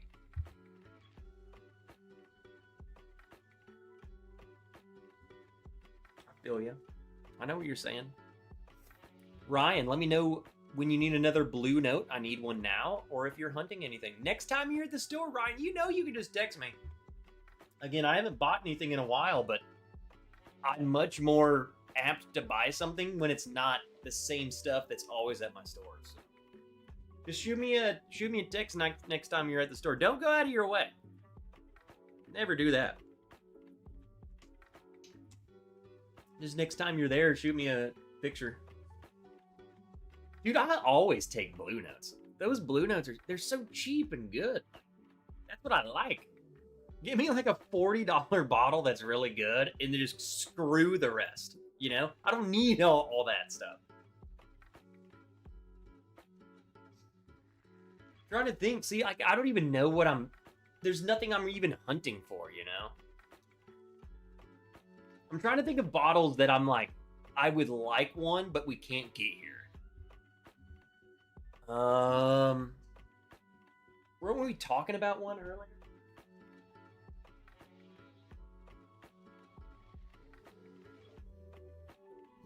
Maybe, what's that freaking bottle? Maybe a Cooper's Craft? Surely you get Cooper's Craft there. How much is a Cooper's Craft? That's cheap, too. They still make Cooper's Craft?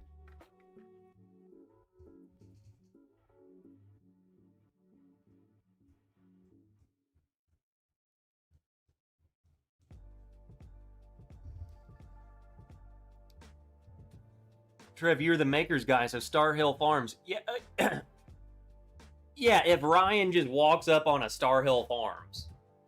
I love Star Hill Farms, man. They need to keep doing that crap.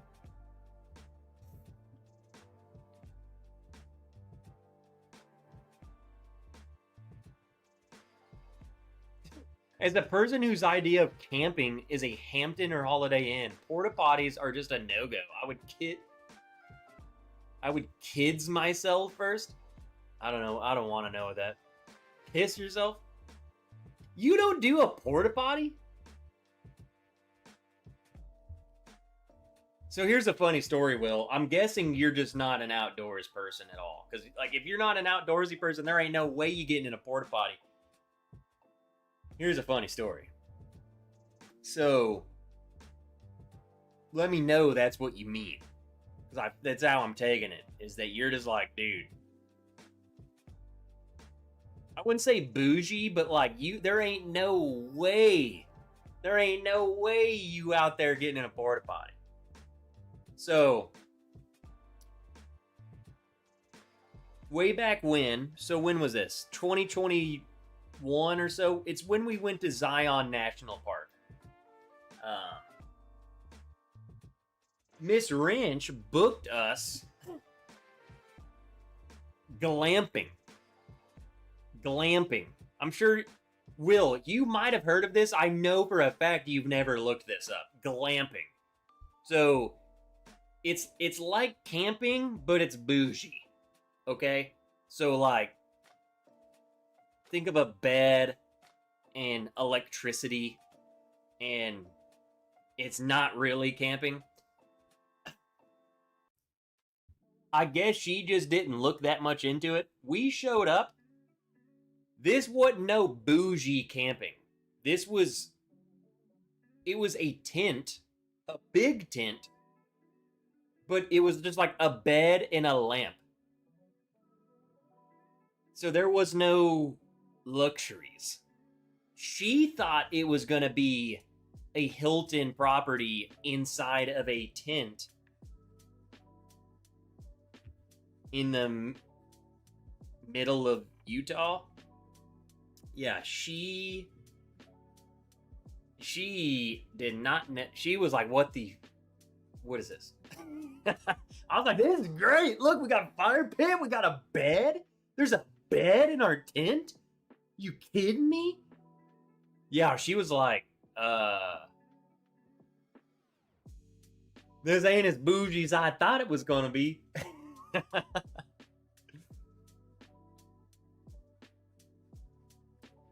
So this was a place too. So it was like a shared community. Like, so there was all these glamps, right? And there was a communal shower. It was like if you ever been to the lake. At this point, I don't think Will T has ever done anything outdoors. But it was like a hallway of showers. So you're not showering with other people, but it was just a door and then a shower. And then, a couple feet later, another door and a shower. So you could just be showering right next to somebody. And you had to walk up there. It was like, it wasn't close. It was like, it was like a 5-minute walk, which, I mean, that's close, but you had to walk up there with your clothes, shower, and then walk back to your tent. Oh, yeah. I don't think she will ever do that again. I loved it. I was like, dude, this is awesome. This reminds me of like the army, dude. This is awesome. It was like the army, but even better because no one's shooting at you and you get food and it's really not even that bad. It's like 5 feet. It's like right up there. In the army, they would set up tents. They would set up like the showers. You had to walk like a mile up the road. Yeah, the showers are all over there. And then you just walk a mile and then, oh, here's the showers. Like, bro, I'm going to get sweaty walking back. So what did I even clean? I cleaned off the filth just to lay in bed in new filth.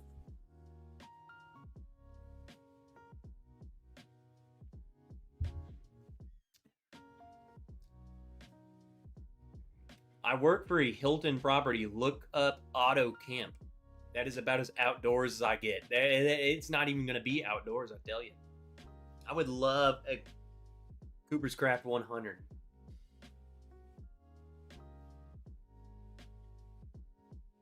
Hey, we got to get Paulo a Cooper's Craft, man.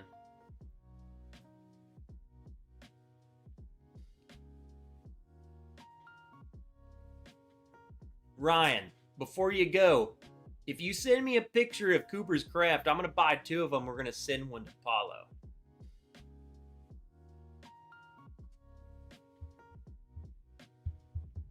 But it's clean filth. It's different. It's not dirty filth. It's clean filth.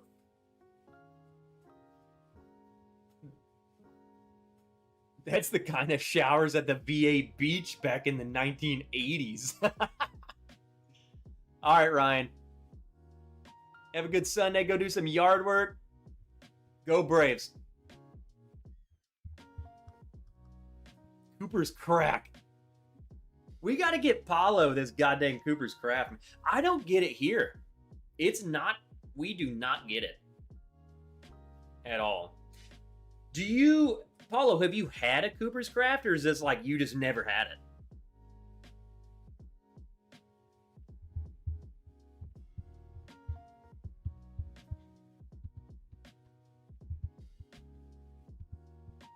They stopped making it. Oh no.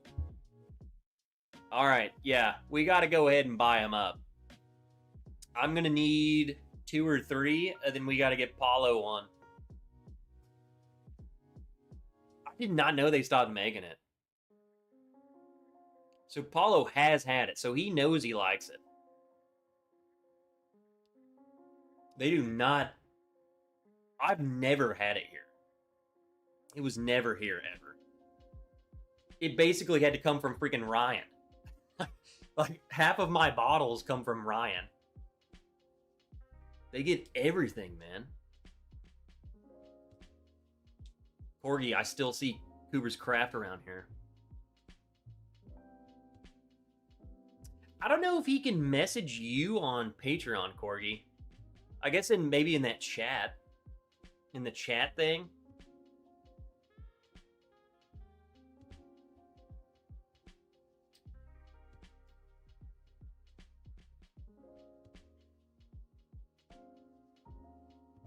I did not know they stopped making it. That makes... Now I need some.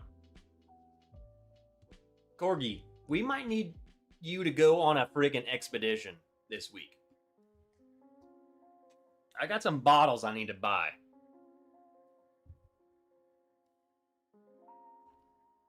I need a restock from Corgi.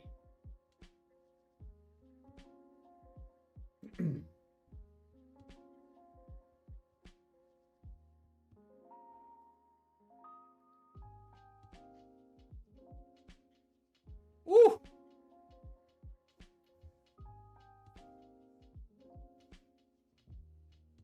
That's really sad. They stopped making, like, what's the... I guess it doesn't matter. I guess maybe... Why would they stop making that?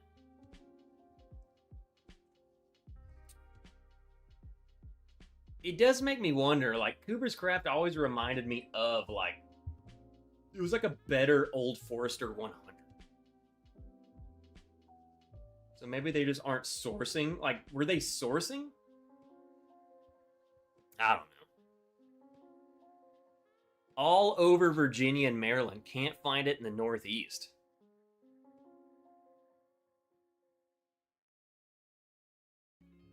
A better 1924. What? Cooper's Craft? That ain't even comparable. To me. 1924? Isn't that the 10 year? I feel like Old Forester 1920 is a better 1924. I feel like everything's better in 1924. That bottle's way too expensive for what the freak it is.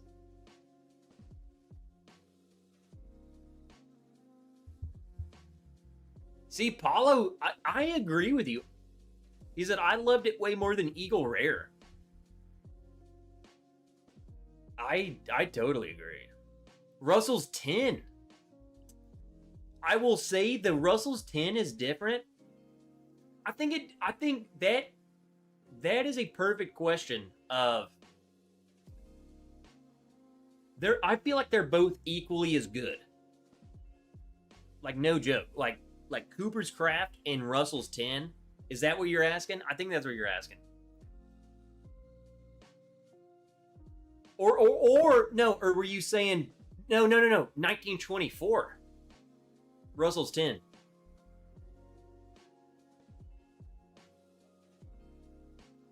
I would say, let me say this first. I think 1924,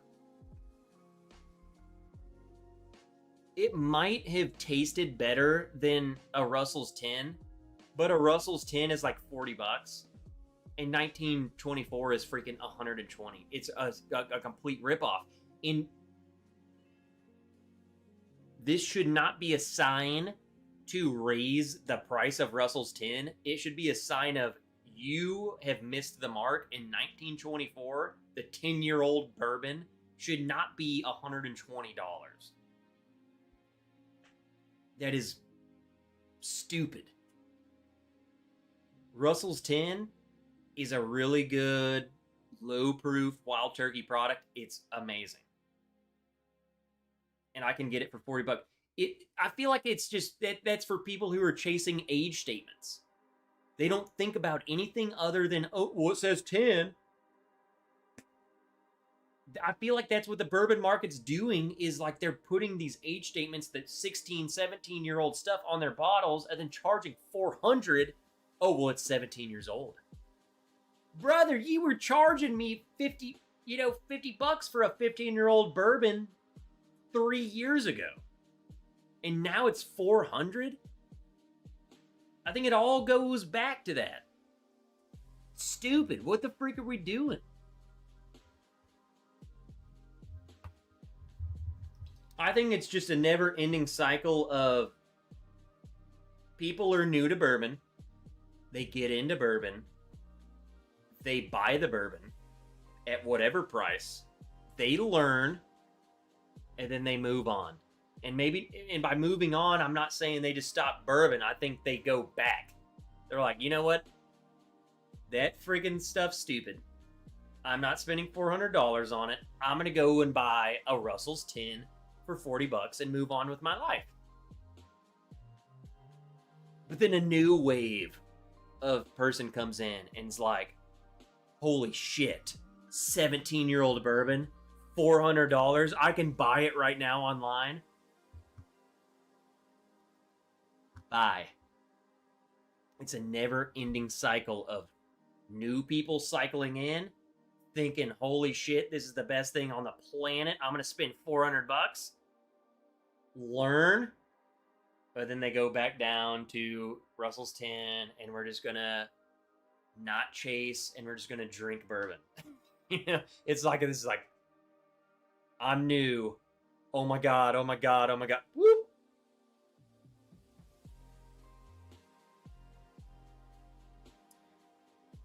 Iowa State won. What other game's on? I'm about to end here soon. I'm on cooking duty. I mean, it's only 4, but I ain't drinking it until 6. At least live. What is this? Women's basketball's on. What other game's on? I put on. Russell's 10's 45 here, and ER 10 is 50. And that's about as much as I will pay for most 10 years. That's the cap. That should be the cap. 50 max. Period. Done. I wish I was into bourbon when they still did black caps. Oh, of the early times? Is that what you meant? Or is that what you're talking about? Black cap early times. Martin says no other game. We don't got baseball. We got baseball right here. Spring training. 9-0. Gonna go ahead and click off that. What a wasted time. What else we got? We got baseball. Mississippi State. Oh, here's one. Oh, this is what Miracle's at this game. I want to put it on. Baseball. Texas Auburn 5-0. Wow. We'll try and find Miracle in the crowd. She's there. I'm a prime example, Trev. I could exist with Knob Creek, Old Forester 1920, and Elijah Craig's Small Batch and be happy. That's how I feel. Top Shelf Dustin. What up, Dustin? How the frick have you been? If Eagle Rare is the top of the price for anything, that's sad. Imagine Eagle Rare without being half water. I concur. I disagree with Eagle Rare being priced at 50, but I'm just speaking in the market as a general. Eagle Rare should be $30 like it used to be. It's a $30 bourbon. And I don't care. That's the problem, is that they're putting so much emphasis on their higher end stuff that they were like, wait, we have this $30 bottle that's 10 years old. We can't allow that to happen. They're going to think that this higher end thing is less high end. So we got to move the price up. That's the problem. They know it. Like, dude, that's a $30 bottle. It's watered down 10-year-old bourbon. We have so much bourbon, and this is 10 years old. Like, we have so much of this shit. There is so much of it. But we can't charge someone freaking $400 for the 15-year when the freaking 10-year is 30. You see what's happening? It's just ridiculous. I think they're just trying to exploit the market right now because they know it's freaking doomed. That's how I feel. I think it's doomed. It's freaking done. And I think they're just raping. And I'll use that word. They are taking advantage of people. And they're going to ride this out to maximize profits until they can't anymore. And then the structure will change. But until then, spread open them butt cheeks. And open your wallet. Because it's coming. They're coming. Take that as you will.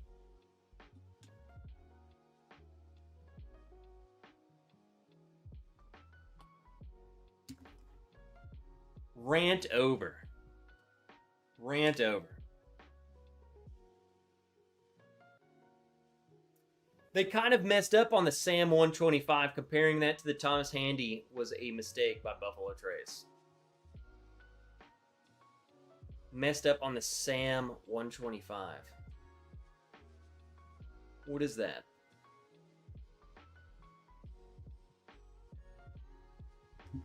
Sam 125. Am I drunk? Saz! Saz! That's right. Autocorrect. The Saz 125. I was going to say Sam 125. Saz 125. Shacklam's like, dude, Shacklam's on his phone right now. He's like, God dang, autocorrect.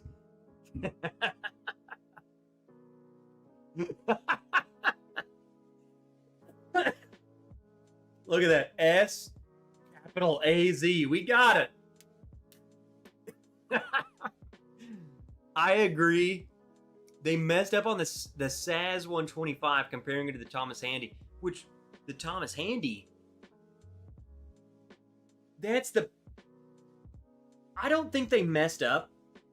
I don't think they messed up yet because they know that people are gonna buy the goddamn B-Tech no matter what. I think they just realized we have a shitload of what we are putting in Thomas Handy. Why don't we just put it in another bottle? And maybe it's I'm not saying it's exactly Saz or Thomas Handy into the Saz 125, but I guarantee you those are coming from the same barrels or whatever they're mixing and blending and doing. I guarantee you the same stuff that's in Handy is going into that Saz 125 of some sort. And they're doing it because they have a shitload of it and they want to make more money from it. Period. Like, this stuff's not rare. Like, 18-year-old bourbons is not rare. They want you to think it is. A 15-year-old bourbon, these people have more bourbon than you could even fathom. I think they have more bourbon than they even know what to do with. You can't sell it all. That's why they're doing this. They're trying to sell it. How do we get more people to buy this? Oh, we'll just call it freaking 15-year-old whatever.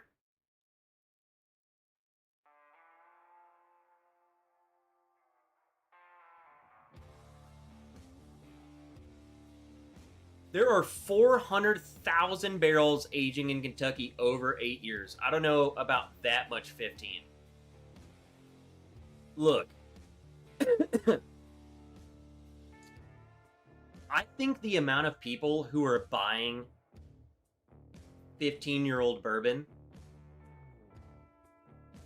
is far fewer than you think. Someone willing to spend that much money on a bottle of bourbon, it seems like it might go, but I promise you, I think it's far less than we're thinking. I think we are the minorities. Some dude doesn't walk into the store and buy a 15-year bottle of bourbon. I think, so okay, you want to say they don't have that much 15-year-old bourbon. I think they have more 15-year-old bourbon than the market. And the market is smaller than you think.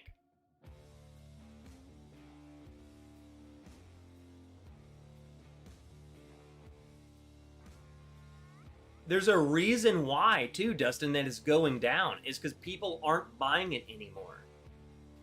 No, who wants to spend $400 for a 15-year-old bourbon?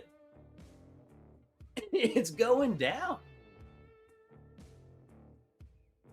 I just think the market for that is far smaller than people like to think. Just because we're in the YouTube world, it seems like there's tons of us. But it's not. I promise. Majority of the market's just some dude walking in and buying whiskey. They're not spending what, $400, dude? That's like 400 bottles of the shit that I drink every day. They never buying that. Ever.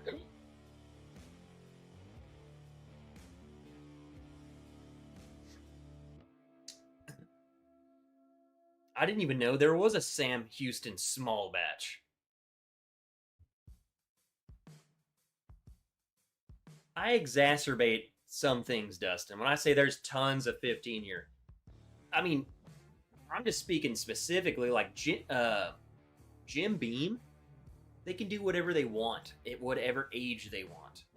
They have it right now ready to go. You know they do.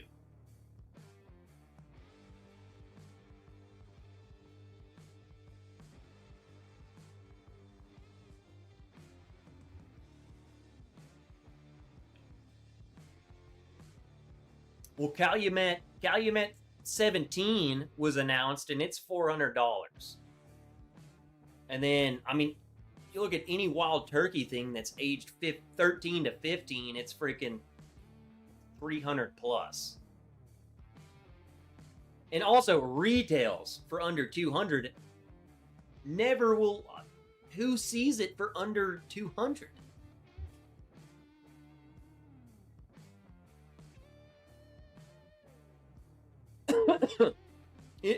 Calumet should collect dust.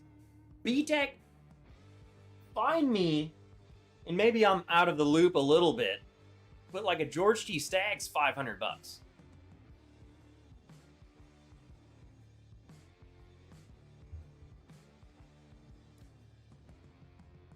I don't even care if it's $300.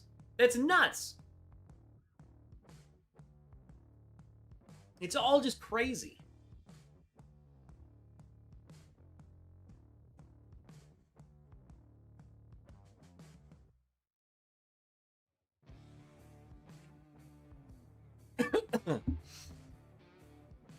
The highest aged whiskey I've bought in the last 3 months is 12-year. Most George T. Stagg sells through state-run liquor or Total Wine type stores. Yeah. But you know, I feel like even those people, man, like, you can't just go to like a state-run store and just get one, you know? That's what sucks too. I feel like they're like standing in line for freaking 3 weeks. You know, it's just like, there's never an answer. Either we get it for $500 or those guys got to go do some bull crap. You know? Like, oh yeah, my store sells it for retail. It's a state-run lottery. Yeah, them mother effers have Call of Duty in a 50-inch screen TV hooked up to the store, and they're camping there all week. Like, what are we doing? Have you seen those photos of those people in the tents and that one guy had a TV? He had a freaking TV hooked up. What does he do? Does he work? How does he have money? How does he afford the bottle if he's there camping all week? It's nuts. And it's a bottle of bourbon, bro.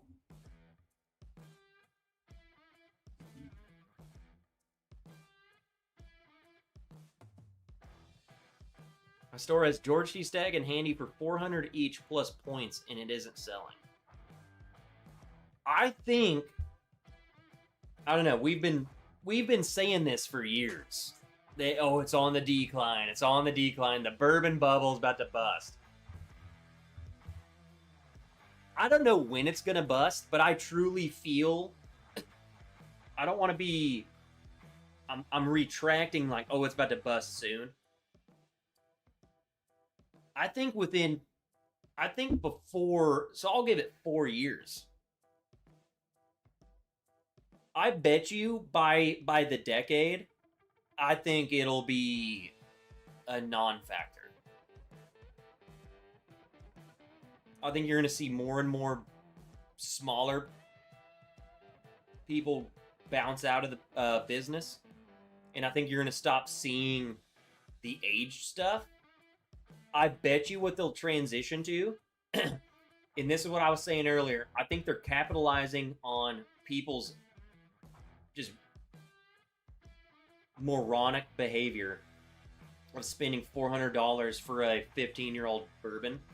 I think you're going to stop seeing that, and I think you're going to start seeing a lot more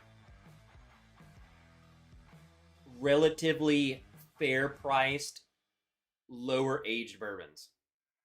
I think you're going to start seeing 10-year, 12-year, 9-year, but it's going to be in the 60, like enticing more people to buy it. I think it's going to be on a decline of age, and the price, it's like they're going to just shift it down just to really milk everyone. They're just going to milk them all the way down. Got to drop. Have a freaking fantastic week, nerds. Matt, thanks for stopping by. We've got Booker's on sale for half off, so you mean the price it should be?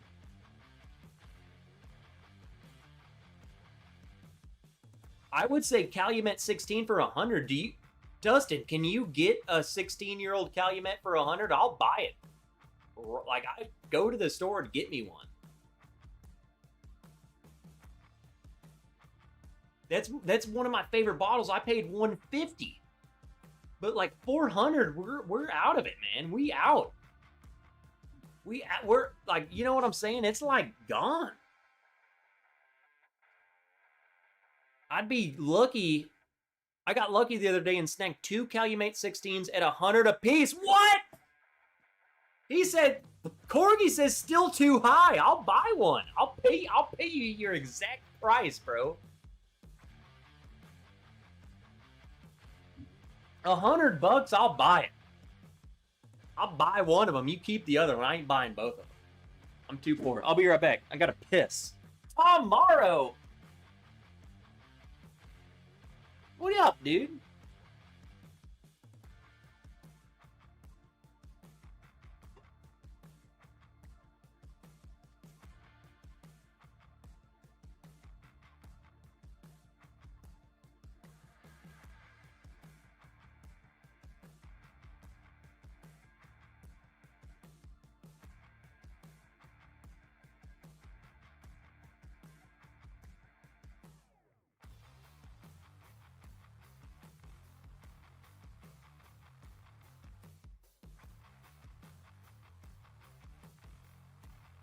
Last pour.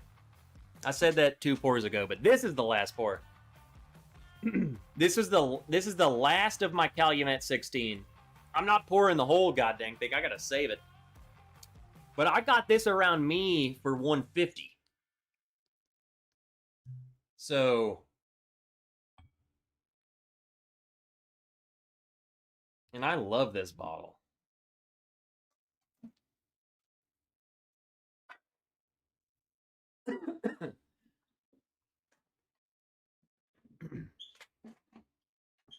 $140-ish here. Calumet's $160 here. It's usually $140, but a gas station liquor store. The hell is even that? Put them on sale to get rid of inventory. Grab the last 2. God dang. What else they put on sale, dude? Hey, y'all got anything else you're trying to get rid of? Haystack worth the coin. I have a rye and a bourbon. The rye was really as good. Haystack Needle? I have not had the rye. I've only had the bourbon. I've had two of the bourbons. I've had the new one that's in like the new wood, and then I had an older one.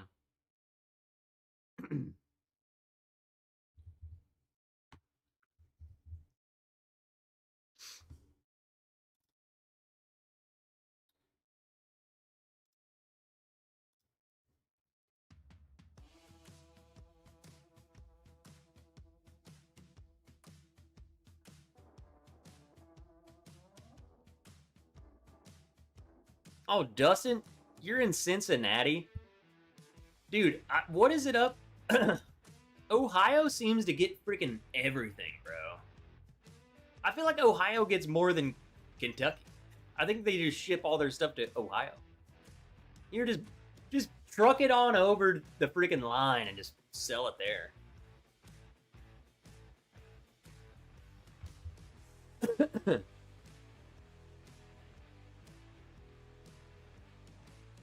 Hmm. Hmm. I love that. I love that aged Barton, man. I love it. Love it. Calumet 16, I think, is one of my favorite bottles. Dude, I have I have 4 empty bottles of Calumet 16. I love that bottle.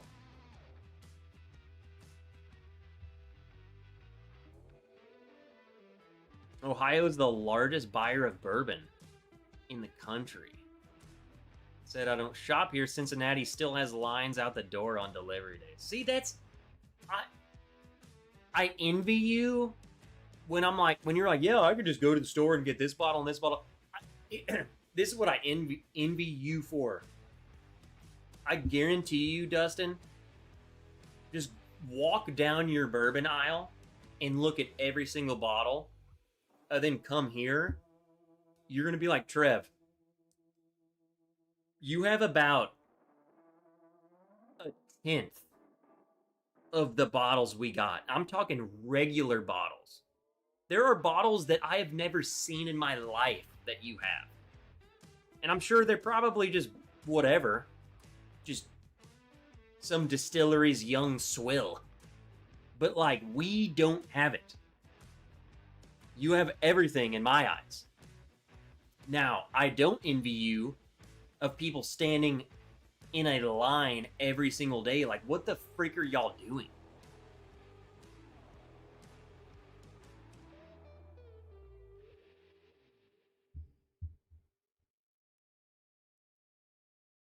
There ain't no lines here, that's for sure.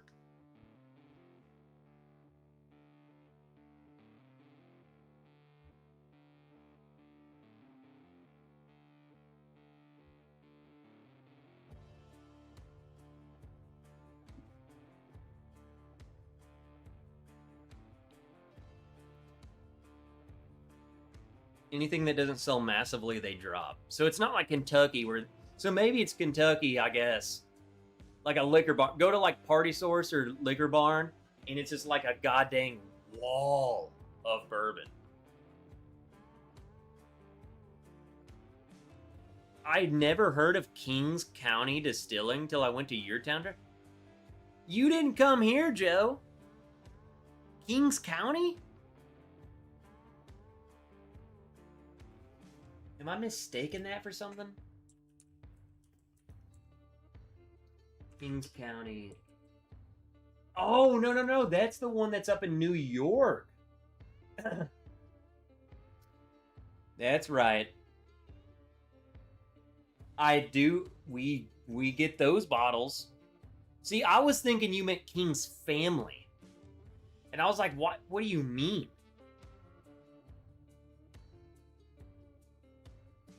No, Kings County is New York. Yeah, see, that's weird. Like, why do we get Kings County here? We don't get We're like 7 hours from King's Family. We don't get it, but we get Kings County, New York. Is that not weird?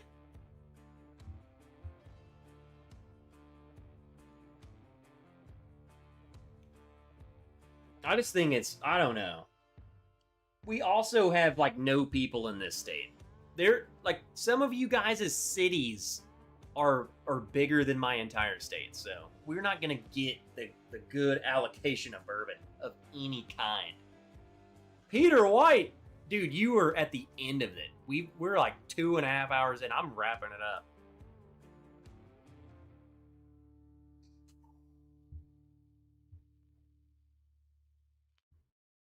I'm smelling Calumet.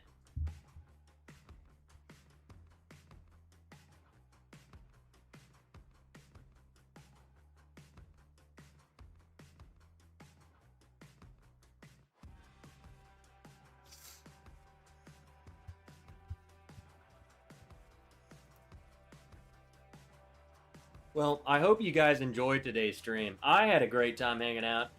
I love Top Shelf Dustin just pops in just dropping knowledge on us.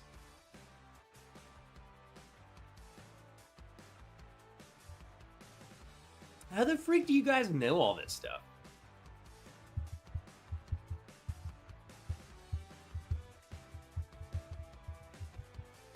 The other week, my dad stumbled into a stag pick drop at Party Source. Corgi, what was he doing? What do you mean he just there? Oh yeah, I'm gonna go get me a bottle of rum, Corgi. Hey Corgi! He probably called you up. Hey Corgi! Yeah, they got this bottle of bourbon. It's got a deer on it. You want it?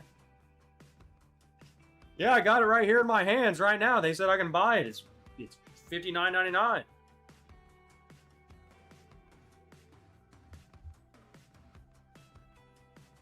What up, Dram It All?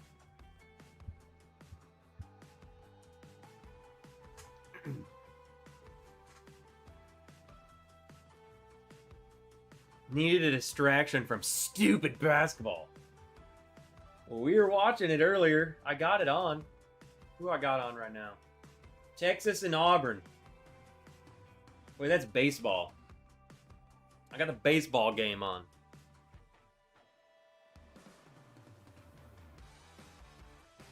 Wildcats blow.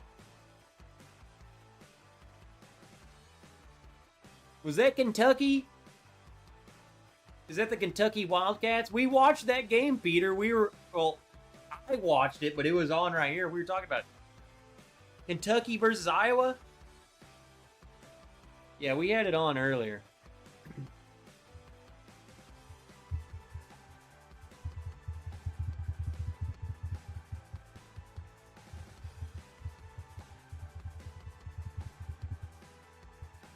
Oh! Guys, I've had a great day, man. As I'm finishing this, I just want to let you know before you just bounce out of here. You just freaking leave without even saying bye. You're just gone. I've had a great day, man. I'm extremely exhausted. I'm extremely beat. I hate not doing all my live streams like I normally do. Like, you know, Patrons know this. I've talked so much shit lately, but I don't even care. But, you know, my marathon training comes first. And I balanced it both today. I did my run, and then we come and drink. Because I'm taking tomorrow. I can't even walk. Like, I'm walking like something's in my butt, and I'm used to things in my butt. I'm used to things being sore. And, you know, it just worked out. It just worked out. Just do a run, come drink, hang out, middle of the day.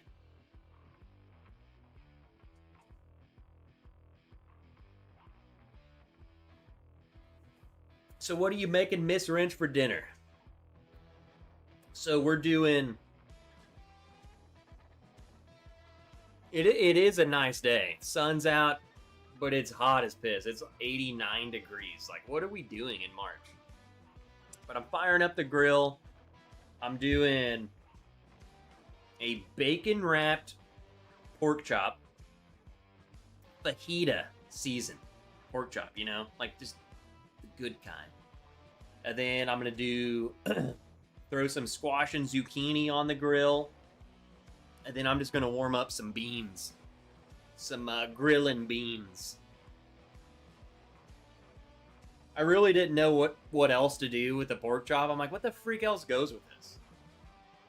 So, beans. I love beans. Marathon. That's the thing where able-bodied men subject themselves to hell to end up looking like starved children. What does that look like? What does this look like? I'm freaking jacked out of my mind, Dustin. But yes, you're correct. Absolutely. 100%. It's 100%. I will say, I've only lost a couple. Like, I lose weight and I get thin looking. I don't look like no goddamn corpse, bro. Are you still training? I ran 18 miles this morning. I don't look like a corpse. I go to the gym and I eat protein. I think a lot of people don't do that crap.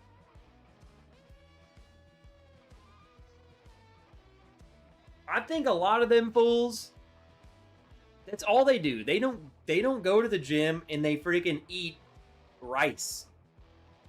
Zero meat. Like, I might get skinny, but compared to them, I'm a Roman god. I know who you're talking about. No, I'm grilling freaking pork chops and we're eating good and we drinking good. Them fools are eating a rice ball and that's it. You know? I'm gonna eat some applesauce and then go to bed. Freaking loser. No. What up, that bourbon dude?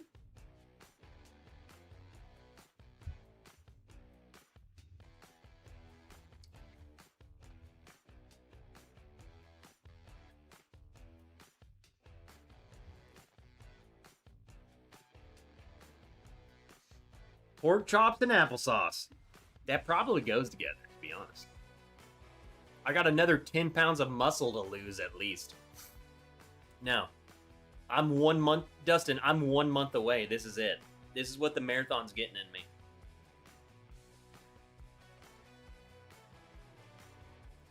You run a marathon like Abiba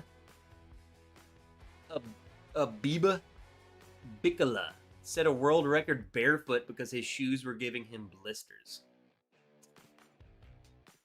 Dude was like, screw shoes. Hey, Bourbon Kitty. You're late. We're done. We're ending. But hey, you're here. That's all that matters.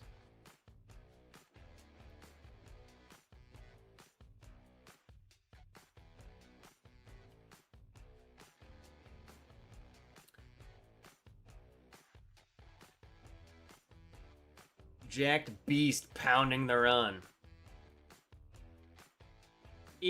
I will say it's probably not beneficial to maintain any sort of muscle. Here's the thing. If you want to be competitive in a marathon, then yeah, I cannot do it. But I think it's like everything. You can balance everything.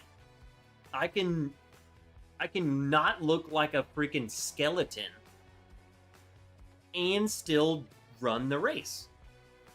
But if I wanted to run the race like the skeletons, I gonna have to either take drugs or be a skeleton. There's no, it's like, what do you want? So I want to look like a normal human. Maybe a little jacked, you know? Little veins popping out like a goddamn psycho, right? You know, that's good. But I want to run a marathon. I want that balance. So where's the balance? That's where I'm at.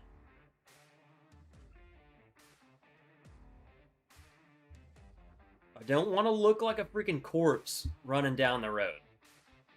That ain't me. I don't want to run that fast. to get to that level. I want to eat meat. I want to cook a steak, a ribeye, and pork chop wrap and bacon. You know what I'm saying? Them fools ain't doing that. They're probably already asleep. Too early.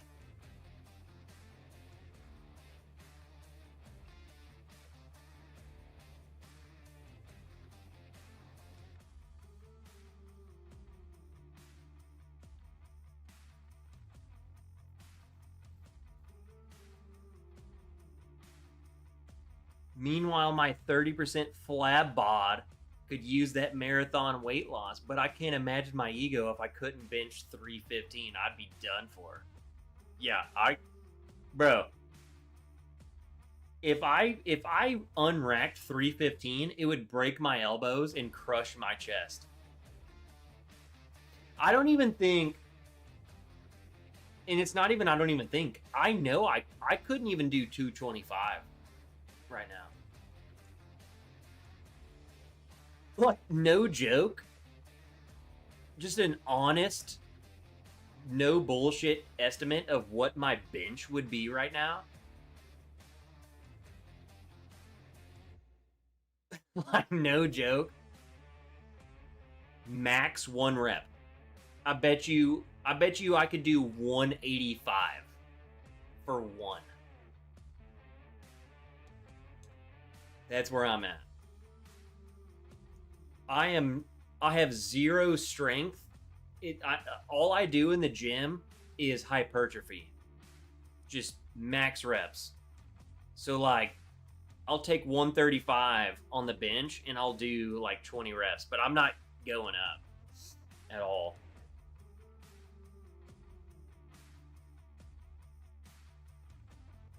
Now, I will say my leg press is like the same.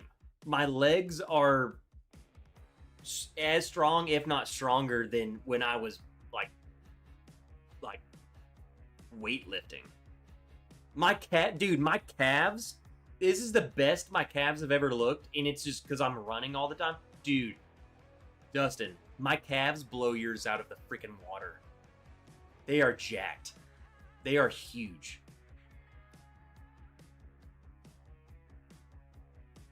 I could not bend the bar in a squat right now. I'm also not trying. I have not done free weight squats in over a year. I'm doing all machine. Like, granted, my gym has like hammer strength machines, so I'm like, it's exactly what I need out of them. So I'm not doing free weight squats right now because that's not my goal. So I'm doing heavy leg press, and then there's this machine. I don't even know what it's called, but it's almost like a front. I call it a front squat machine, but it's plate loaded. I don't know what the freak it's called at all, but that has been a game changer. When I had my hip injury, that rehabbed me back. Like, that healed all of my squat stuff. So when I do squats, it's on that machine and that machine only. That's all I do. No free weight squats. I'm like on that thing. It's amazing.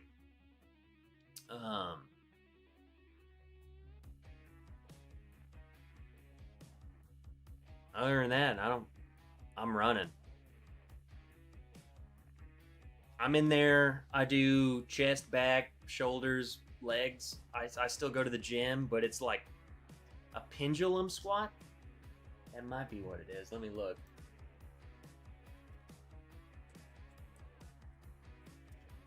It does not have a name. Yeah. It's a variation of that for sure. Yeah, 100%. None of these pictures are the one that we have, but that's what it is. That's it.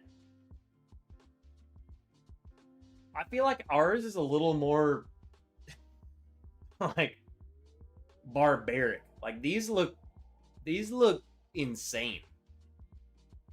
Ours is way less fancy. But that's it. Pendulum squat. There's like this little rod, right? So you stand, like the plates are on the back, and then you stand, and there's like this little rod, and you drop the rod, and then like the little things are around you, and then you can squat like you're a full load plate, right? And then when you're done, you just extend the thing, and then the weights drop down on it. Yeah, that thing, that's all I do. I do not do free weight squats anymore. Just like marathon training, it's dumb for me to do that. Like that's not my goal. So I feel like it's much safer for me. Like I don't want to injure myself squatting when my goal is to run a marathon. So I'm on a machine, and I feel like I don't like machines, you know, I at least want like some sort of natural thing versus you just plug it in and you push it. You know what I'm saying? I want like a plate loaded but safer version than of a free squat. That's where I'm at. And that's what I'm lifting on. Gotta head out. Another great stream. Yeah, we done. We out of here. I'm gonna go sit outside with Willow.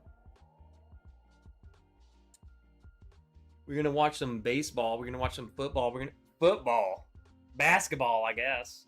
We're gonna go sit outside and chill. So freaking love you guys. What you really want is a belt squat, but those are a bit more specialized. We have that. Would you? Okay, Dustin, you see, like you lift. Would you say that belt squat's better than that front squat thing? We have the belt squat. I know what you're talking about. You put the belt on, and then you got the hook, and you put it in the thing. We got that. We have that. I do it sometimes, but I've just been enjoying this little pendulum squat so much that I'm like, I haven't even gone to it. The belt squat might be better. I don't know.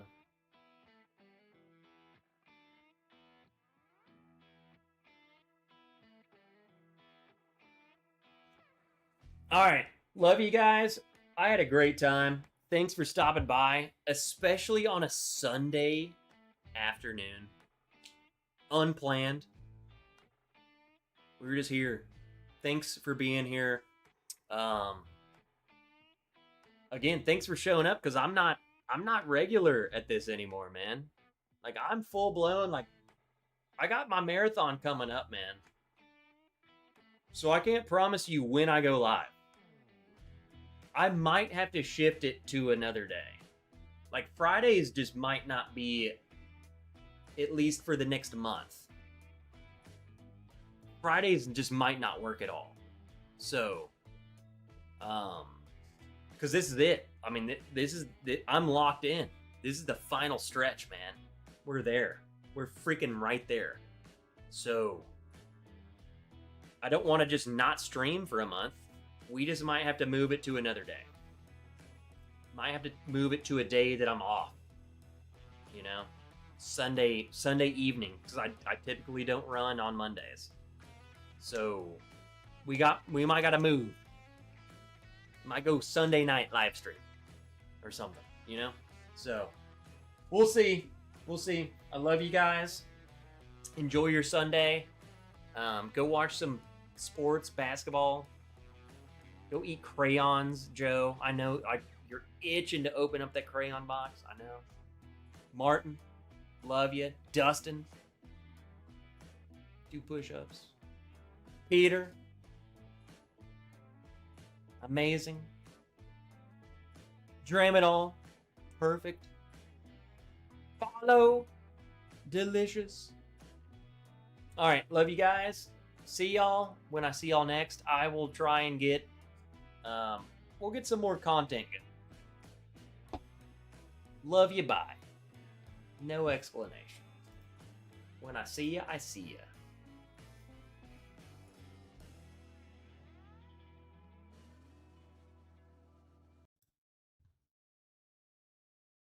Love ya. Dustin, love you.